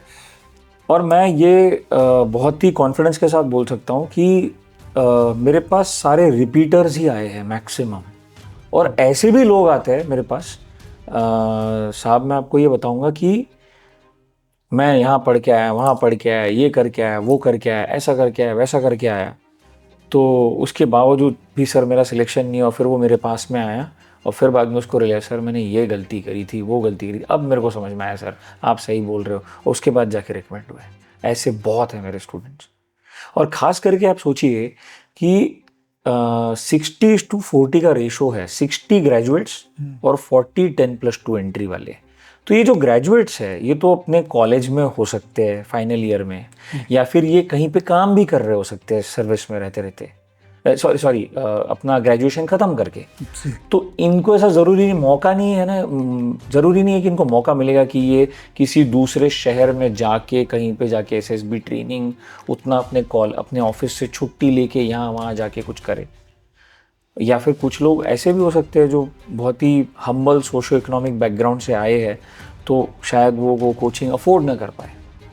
और ऑथेंटिक कोचिंग भी चाहिए, क्योंकि हर कोई पढ़ाने वाला जो एसएसबी का मार्केट में है, हर कोई तो एसएसबी असेसर नहीं रहा है, या हर कोई तो DIPR सर्टिफाइड नहीं रहा है, या फिर ये चीज़ तो मैं बोल सकता हूँ, हर किसी ने बोर्ड तो नहीं बनाया है। मैंने तो एसएसबी कोलकाता बनाया है जी। तो वो किफ़ायती दाम में मैं GTO ग्राउंड ही उठा के अपने फ़ोन पे, अपने टैबलेट पे, अपने लैपटॉप पे, अपने कंप्यूटर पे देख सकते हो। एंड इतना ब्यूटीफुली समझ में आता है कि एग्जैक्टली GTO ग्राउंड में होता क्या है। कुछ ऐसे भी हैं जो जॉब में हैं, उनको उनके ऐसा नेचर ऑफ जॉब ऐसा है कि उनको स्पेयर नहीं किया जाता। हाँ। और जो सर्विस में रहते हुए करना चाहते हैं। हाँ, ऐसे भी बहुत लोग हैं, जैसे अपने PCSL एंट्री वाले, CW वाले, SD लिस्ट वाले, ACC वाले हो गए। तो ये लोग कहाँ से? तो इन लोगों के लिए आपके फ़ोन में, मुट्ठी में, हाथ में GTO ग्राउंड है, देख के समझ में आएगा एग्जैक्टली करना क्या है। तो आपके प्लेटफॉर्म पे खर्चा क्या है? ओके, सो नहीं, जैसे आप SSB with ISV, integrated SSB virtual source, जैसे आप पूछ रहे थे, तो cost of the course it is 12,499 plus 18% GST sir मेरे इंस्टीट्यूट में। पर ये मैं 100% कॉन्फिडेंस के साथ बोल सकता हूँ कि ऑथेंटिक SSB मेंटरिंग इंस्टीट्यूट जितनी भी है, उसमें सबसे कम कॉस्ट ऑफ द कोर्स मेरे ही इंस्टीट्यूट का है जी। ये मैं 100% कॉन्फिडेंस के साथ बोल सकता हूँ। एंड डिजिटल GTO ग्राउंड है जो तो मैं आपके पास लेके आ रहा हूँ। आपको GTO ग्राउंड तक आने की ज़रूरत नहीं है और उसकी रिक्वायरमेंट भी नहीं है जी। ठीक है, बस भागते दौड़ते रहना घर पे, दैट मच इज़ एनफ। बाकी की सारी चीज़ें ये मेरे ट्रेनिंग प्रोग्राम में क्लियर हो जाती है। सारे मेरे 190 स्टूडेंट्स ऐसे ही पढ़े हैं। ओह, सारे टोटल के सारे स्टूडेंट्स जो मेरे 190 अभी जो रिकमेंडेड सर्विंग ऑफिसर्स है, या तो कुछ लोग ट्रेनिंग कर रहे हैं अभी जी, मेरे सारे स्टूडेंट्स जो है इसी फॉर्मेट में ही पढ़े हैं, ऑनलाइन, यही virtual GTO ground and all that. बस तो ये अच्छा भी है सर, क्योंकि बंदे को ट्रेवल करके कहीं जाना भी नहीं है, अपने वहीं से वो स्टडी कर सकता है और वहीं से प्रिपरेशन करके तैयारी कर सकता है। एग्जैक्टली। एंड उसको ये एग्जैक्टली समझ में आ जाएगा कि GTO ग्राउंड में एग्जैक्टली करना क्या होता है जी। क्योंकि फुल फ्लेजेड GTO ग्राउंड जो है ऑथेंटिक, वो केवल बोर्ड्स में ही होंगे, SSBs है AFSBs में ही होंगे जी जी। और बनाना कैसे वो केवल GTO को ही पता होगा। तो कोई ऐसे प्राइवेट कोचिंग इंस्टीट्यूट्स है उनके पास 100% वैसे GTO ग्राउंड्स होंगे भी नहीं। हाँ, कई लोगों ने तो छतों पे बना रखे हैं, कई लोगों ने ग्राउंड देखे हैं, मैं भी गया हूँ। जिसको जहाँ स्पेस मिल गया उसी में एक दो और नमूना के तौर पे बना रखे हैं, पूरे तो है नहीं। हाँ, प्लस जो कुछ टास्क होते हैं जैसे PGT हो गया, progressive group task, half group task, command task, final group task, ये टास्क सारे नॉन स्टैंडर्डाइज्ड है, मतलब GTO इसको खुद अपना दिमाग लगा के बनाता है जी। तो अब वो GTO की कला है, वो GTO को ही पता है कि इस टास्क से क्या बिहेवियर मैनिफेस्टेशन आना चाहिए, क्योंकि टेस्ट रस्सी फट्टा बल्ली का नहीं है जी, टेस्ट तो पर्सनैलिटी का है। तो आप इस टास्क को करेंगे तो आप पे कैसे स्ट्रेस पड़ेगा, कैसे आपको फ्रस्ट्रेट किया जाएगा, क्या डिफ़िकल्टी लेवल्स होंगी और क्या आपके बिहेवियर मैनिफेस्टेशंस बाहर आएंगे, ये तो केवल GTO को ही पता है। तो मेरे डिजिटल GTO ग्राउंड को जो मैं VTX बोलता हूँ, virtual training experience, VTX, built to prepare not coach, इस पे ट्रेडमार्क है मेरे पास, okay. VTX built to prepare not coach, और इस पे मैंने पेटेंट के लिए भी अप्लाई किया है। तो it's a leadership training come leadership assessment tool है जी। तो लीडरशिप का ट्रेनिंग भी होता है और लीडरशिप का असेसमेंट भी होता है, दोनों चीज़ें होती हैं from the comfort of your home. कहीं आने जाने की ज़रूरत नहीं है और किफ़ायती दाम में भी है। इसलिए इसके साथ फ़ायदा ये भी होगा कि वो ट्रैवल का भी पैसा बचेगा, कहीं रुकेगा उसका एकोमोडेशन का भी बचेगा, खाने का भी बचेगा, सारा पैसा सेव होगा। हाँ। और अपने घर से ये सही तरीके से और जो ऑथेंटिकेटेड तरीके से चीज़ें वो समझ में आएंगी। करेक्ट। हाँ। अच्छा सर, एक चीज़ बताइए, एक अच्छा IQ वाला बंदा है, IIT के लिए तैयार किया है, पढ़ाई कर रहा है, 91-95% है, लेकिन जिम्मेदारी नहीं लेता है, तो आप सिलेक्शन किस तरीके से करते हैं? कौन सा क्राइटेरिया है सिलेक्शन का? अच्छा देखो, मान लेते हैं कि मैं एक्स एक्सिस पे प्लॉट करता हूँ सेंस ऑफ रिस्पॉन्सिबिलिटी। जी। ठीक है, सेंस ऑफ रिस्पॉन्सिबिलिटी से ही पता लगता है कि कितना ट्रस्टवर्दी है और कितना लॉयल्टी है उसमें। Sense of responsibility mother quality है जी। और वाई एक्सिस पे हम प्लॉट करते हैं knowledge, basic intelligence, subject knowledge. ठीक है, हम वैसे सब्जेक्ट नॉलेज को बहुत ज़्यादा वैल्यू नहीं देते, हम वैल्यू किस चीज़ को देते हैं? सब्जेक्ट नॉलेज, बेसिक इंटेलिजेंस को जब हम अप्लाई करते हैं practical situations of varying complexity में, जिसको हम प्रैक्टिकल इंटेलिजेंस बोलते हैं। जी। तो अभी प्रैक्टिकल छोड़ देते हैं, बेसिक इंटेलिजेंस है। अब आप बोल रहे हो जैसे 95% JEE तैयारी वगैरह कर रहे हैं, बेसिक इंटेलिजेंस बहुत हाई है भाई, बहुत आता है, फिजिक्स केमिस्ट्री मैथ्स ये वो, बट रिस्पॉन्सिबिलिटी पुअर है। ऐसे लोगों को हम लोग फौज में नहीं लेते। और नॉलेज कम है, रिस्पॉन्सिबिलिटी भी पुअर है, ऐसे तो लोग गधे हैं, वो तो जाएंगे ही नहीं। ये तो ना फौज के किसी काम के ना किसी और चीज़ के हैं। अब अगर मैंने रिस्पॉन्सिबिलिटी बहुत हाई है और नॉलेज भी बहुत ज़्यादा है, ऐसे लोग हमें फौज में चाहिए। अगर ये आते हैं तो ये तो 100% रिकमेंड होंगे ही होंगे। लेकिन नॉलेज थोड़ा कम भी है लेकिन सेंस ऑफ रिस्पॉन्सिबिलिटी बहुत हाई है ना, ऐसे लोग भी 100% रिकमेंड होते हैं। क्योंकि बेसिक इंटेलिजेंस को बढ़ाने के लिए हमारे पास में भारत के सबसे अच्छे ट्रेनिंग स्कूल्स हैं। जी। फौज के जो ट्रेनिंग स्कूल्स हैं, अलग अलग आर्म्स की, अलग अलग ब्रांचेस की, अलग अलग सर्विसेज की, तो वो सब्जेक्ट नॉलेज तो हम ट्रेन करके बढ़ा ही देंगे। लेकिन sense of responsibility by default अगर बहुत ज़्यादा है, नॉलेज थोड़ा कम भी है, तब भी चल जाएगा। ऐसे लोग भी 100% रिकमेंड होते हैं। असली तो यही बने फौज के लिए। हाँ, यही लोग हैं। अच्छा, तो SSB में जब एक कैंडिडेट आता है, आप उसके ऊपर किस तरीके से स्ट्रेस डालते हैं? रूल रेगुलेशन के हिसाब से या टाइम बाउंड के हिसाब से, ताकि उसकी ओरिजिनलिटी निकल के सामने आए? देखिए, हम लोग क्या बोलते हैं कि एक इंसान है, तो सपोज ये एक इंसान है, तो ये अपना रियल सेल्फ ना कभी किसी को दिखाते नहीं है। हम अपना रियल सेल्फ वैसे भी किसी को नहीं दिखाते। हम अपने ऊपर एक चादर ओढ़ के रखे, जिसको हम सुपरफिशियल विनीर, एक कवच पहन के रखा है हमने, अपना ओरिजिनल सेल्फ किसी को दिखाते नहीं है। अगर मेरे को किसी का ओरिजिनल सेल्फ बाहर निकालना है तो मुझे क्या करना पड़ेगा? हथौड़ा मार के उसको तोड़ना कवच को, ताकि उसका ओरिजिनल सेल्फ बाहर निकाले। तो ये हथौड़ा बेसिकली स्ट्रेस है। अब ये स्ट्रेस पैदा कैसे करेंगे? स्ट्रेस को पैदा करने के लिए दो चीज़ें अनिवार्य है, रूल्स रेगुलेशंस एंड टाइम बाउंडेशन। अगर मैं आपको कुछ काम करने के लिए दूँ और मैं बोलूँ कि आप बिल्कुल कोई रूल्स रेगुलेशंस फॉलो करने की ज़रूरत नहीं है, फिर तो आप खुला सांड बन के घूमोगे इधर उधर। अगर मैंने आप पे रूल्स रेगुलेशंस डाल दी, लेकिन अगर आपके पास में अनलिमिटेड टाइम है, फिर भी आप तो देखेंगे ना, जब होगा तब होगा, कैजुअल हो जाएंगे। कैजुअल हो जाएगा बहुत एटीट्यूड। तो मुझे टाइम बाउंडेशन लानी पड़ेगी, कुछ रूल्स रेगुलेशंस लाने पड़ेंगे। अब जो टास्क दे रहा हूँ वो अननोन होना चाहिए, जो आपको पता नहीं है, जहाँ दिमाग लगाना पड़ रहा है, तब स्ट्रेस जनरेट होगा। ये स्ट्रेस जनरेट करने का तरीका है। और ये करते कैसे है? Through different tests and through different task SSB में। तो ये होता है स्ट्रेस जनरेट करने का तरीका, और इसी से ओरिजिनलिटी निकल के सामने आती है। करेक्ट। जितना ज़्यादा इम्पैक्ट हो रहा है आप पे स्ट्रेस का, उतना ज़ोर से वो हथौड़ा आप पे पड़ेगा, अपना रियल सेल्फ आपका बाहर आएगा। अब वो कवच जितना बड़ा है उतने जल्दी है और उतना ज़ोर से ये हथौड़ा पड़ेगा।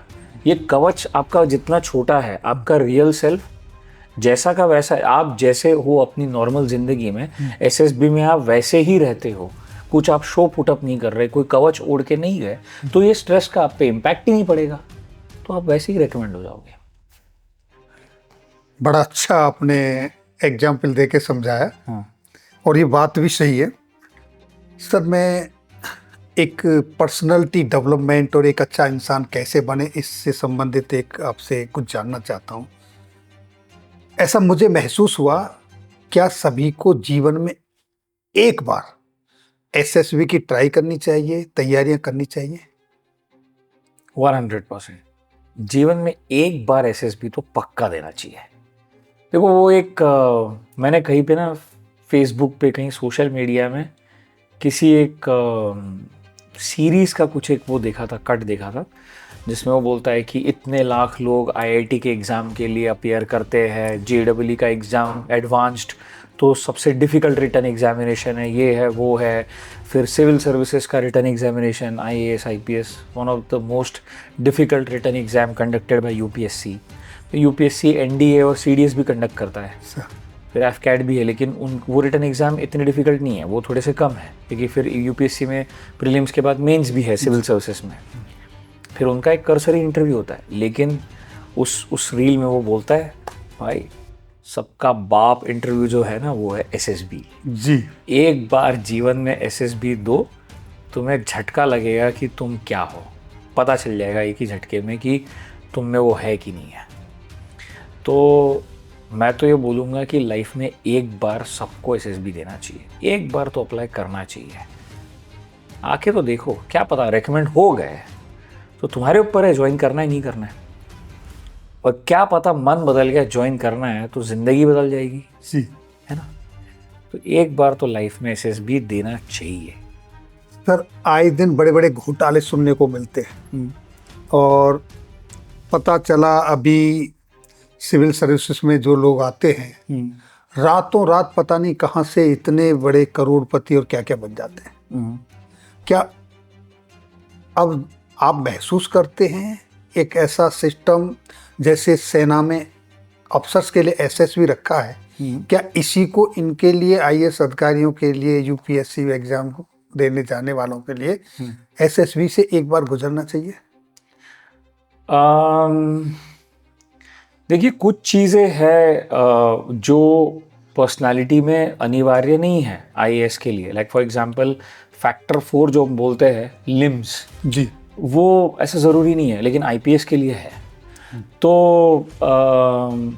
और ख़ास करके जो ये यूनियन टेरिटरी या फिर जेएनके कैडर वाले आईपीएस ऑफिसर्स हैं,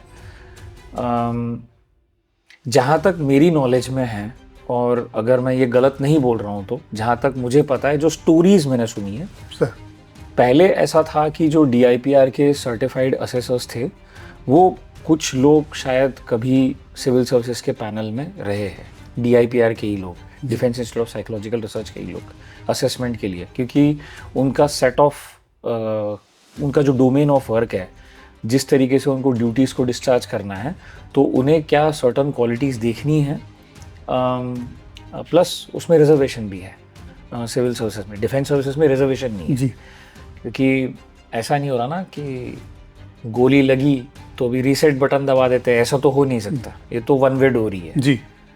तो ऑब्वियसली तो national security most able person के हाथ में ही जानी चाहिए, वहाँ पे कोई रिजर्वेशन की बात ही नहीं आती, और ये ऐसा ही रहना चाहिए और ये ऐसा ही रहेगा जी, जो डिज़र्विंग है वो। तो आपके क्वेश्चन का आंसर देने के लिए, जहाँ तक ये स्टोरीज़ मैंने सुनी है, जब मैं डीआईपीआर में था तो ऐसा था कि कुछ लोग थे उस टाइम पे, शायद से डीआईपीआर के कुछ क्वालिफाइड साइंटिस्ट या उस टाइम के एक्स एसएसबी असेसर्स जो उन ज़माने में रहे होंगे, आज से काफ़ी साल पुरानी बात कर रहा हूँ जी, वो शायद कभी सिविल सर्विसेज के पैनल में थे, ऐसा मैंने सुना है कभी सर, कुछ था। आज प्रेजेंट डेट में तो ऐसा कुछ है नहीं, बट आ सकते हैं, आना चाहिए, अगर आएंगे तो we don't know, I mean it will be really great, it's an experiment probably, but हाँ अच्छा खुलासा आ सकता है, बिकॉज एसएसबी एक बहुत ही ट्रांसपेरेंट सिस्टम है, वहाँ पे कोई सिफारिश नहीं है, वहाँ पे कोई टाउटिंग नहीं है, वहाँ पे तुम क्या हो बस उस चीज़ की वैल्यू है। तो अगर ऐसा हुआ तो it is a wonderful sight to see कि कोई सिविल सर्विसेज में जाना चाह रहा है लेकिन वो गुजर रहा है एसएसबी जैसे एक सिस्टम से, तो वो तो एक एसिड टेस्ट है पर्सनालिटी का। एसएसबी तो एक एसिड टेस्ट है जी। क्योंकि हम लोग क्या बोलते हैं, दाव पे क्या लग रहा है, जान। जान जब दाव पे लग रही है तो the test is a acid test. तो ये देश के लिए अच्छा होगा। हाँ, मतलब एक्सपेरिमेंट के दौर पे अगर कोई करके देखना चाहे तो मतलब बहुत ही स्माइलिंग लग रहा है मेरे को ये, बट हाँ हो सकता है, अच्छा होगा ये। सर, आप जब एज ए जीटीओ वहाँ पर ग्राउंड में हैं तो एक बंदा आपके सामने आया है, एक रिपीटर है और एक फ्रेश है। आप असेस कर पाते हैं कि ये कोच्ड है या अनकोच्ड है? जो कोचिंग लेके आता है उसका उसको कोई बेनिफिट मिलता है या नहीं मिलता है? देखो जब बैचिंग होती है, बैचेस बनती है, बैचेस बनने के बाद में एक रोल कॉल मिलता है, बैच लिस्ट मिलती है। उसमें खाली चेस्ट नंबर, नाम और आगे एफ या आर लिखा होता है। एफ मतलब फ्रेशर, आर मतलब रिपीटर। हालांकि एक जीटीओ जो है अगर उसको अपनी टेक्निक ऑफ असेसमेंट अगर सच में अच्छे से आती है, जो कि मैं वाउच कर सकता हूँ, इसीलिए वो जीटीओ बने, अदरवाइज वो जीटीओ नहीं बनते जी। तो सारे जीटीओ अपनी टेक्निक ऑफ असेसमेंट में तो माहिर है, ये तो मैं बोल सकता हूँ on behalf of all the GTOs जी। तो शुरुआत के 15 मिनट में ही पता चल जाता है कि कौन कोच्ड है, कौन रिपीटर है। रिपीटर्स की बैच और फ्रेशर्स की बैच वैसे ही पता चल जाती है जी। और किसने कोचिंग ले रखी है, और अगर कोई कोच्ड है भी तो भी वो कितना जेन्युइन है, ये शुरुआत के 15 या 20 मिनट में ही पता चल जाता है। ये बात उतनी ही सच है जितना sun rises in the east और sun sets in the west है। ये मैंने बहुत पावरफुल स्टेटमेंट बोला है, लेकिन ये सच है। पता चल जाता है कि कौन कोच्ड है, कौन नहीं है, क्या है। तो फिर उसके बाद असेसमेंट करने का भी कोई नज़रिया बदलता है या प्रोसेस वही सेम रहता है? देखो, असेसमेंट का नज़रिया बदलता नहीं है। जो जैसा है असेसमेंट टेक्निक जैसे कि वैसी ही रहेगी, क्योंकि बेनिफिट ऑफ डाउट पहले स्टूडेंट को देना है, पहले कैंडिडेट को देना है, क्योंकि हमें ऑफिसर्स चाहिए। हम सिलेक्शन बोर्ड है, हम रिजेक्शन बोर्ड नहीं है जी। और 5वें दिन कॉन्फ्रेंस में बेनिफिट ऑफ डाउट हमेशा सर्विस को जाएगा, हमेशा सर्विस को।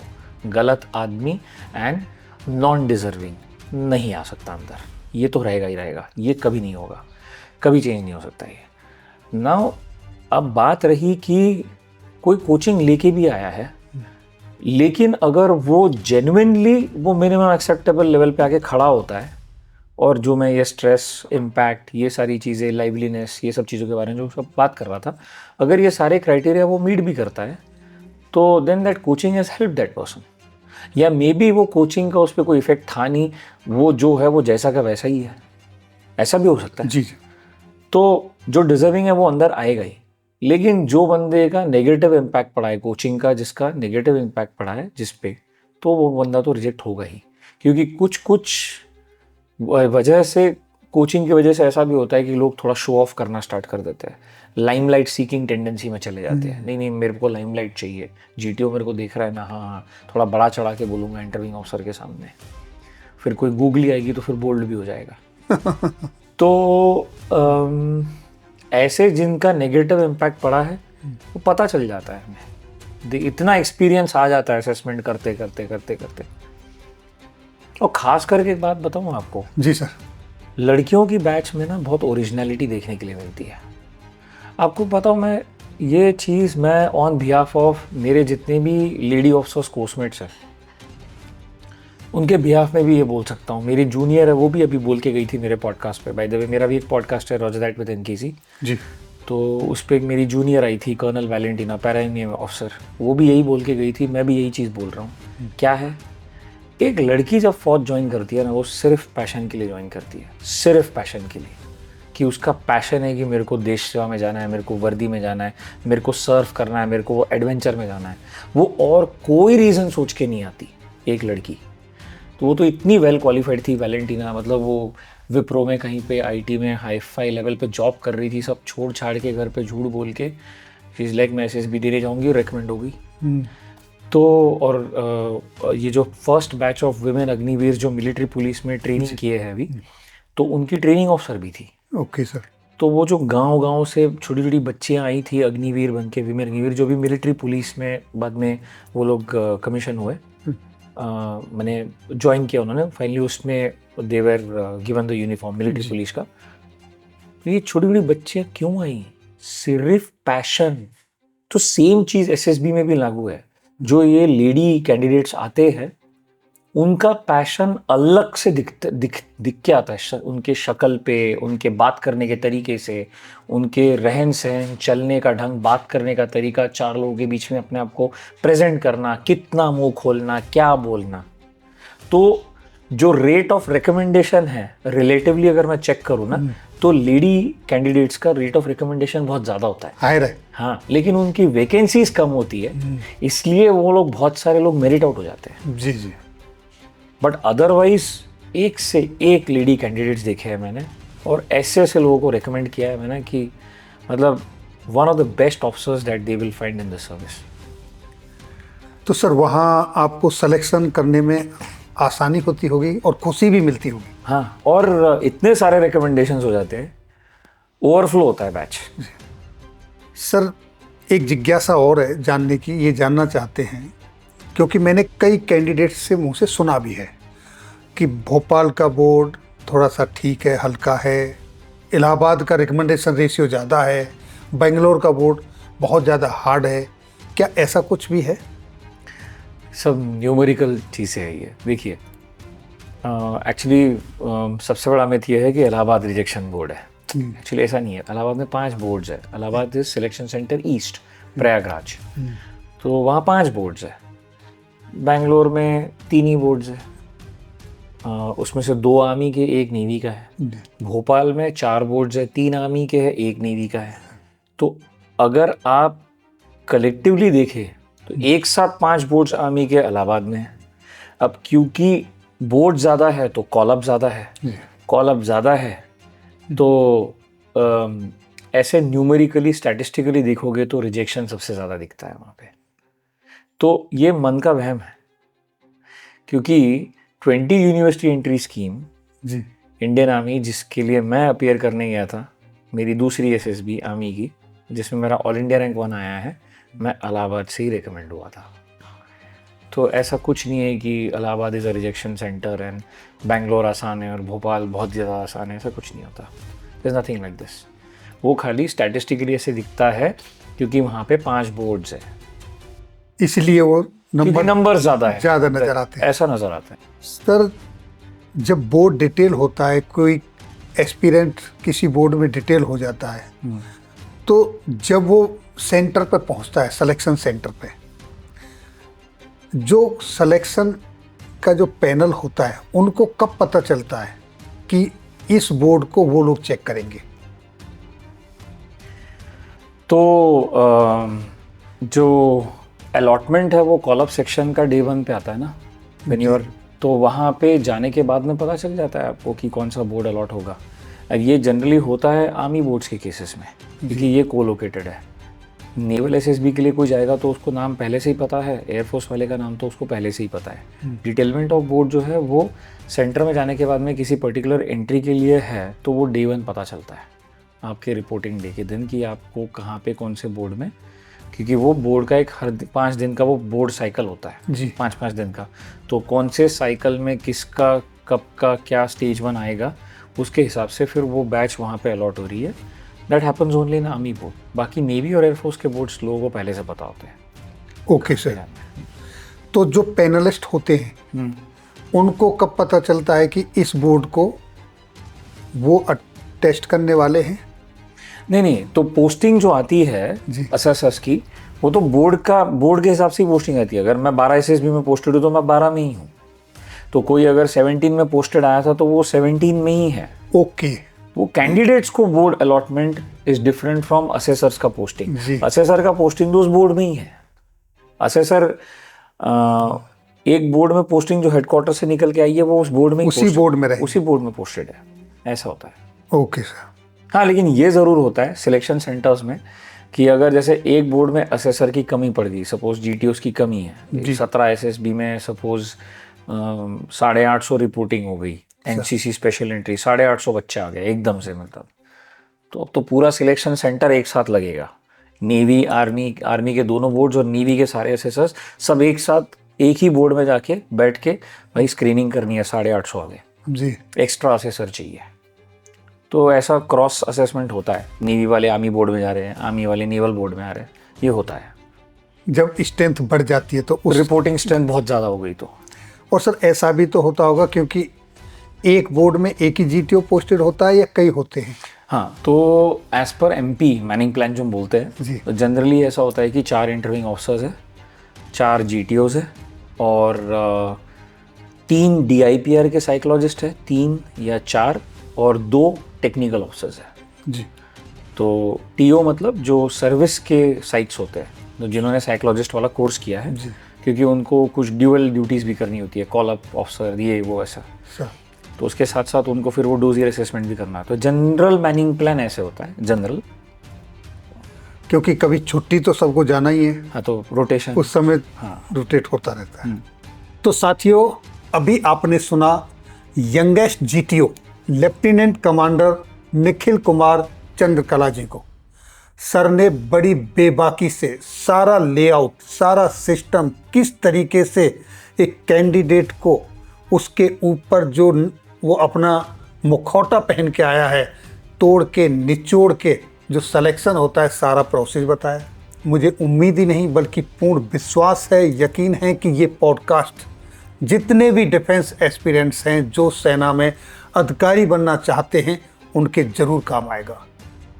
आप अपने कमेंट्स ज़रूर लिखें, और आप चाहते हैं कि हम सर से आगे फिर कोई आपके लिए पॉडकास्ट करें, आपकी कुछ जिज्ञासा हैं, तो कमेंट्स बॉक्स में निखिल सर का नाम लिखें और टॉपिक भी लिखें, ताकि हम सर से फिर रिक्वेस्ट करेंगे कि आपके लिए आपकी जिज्ञासाओं को दूर करें।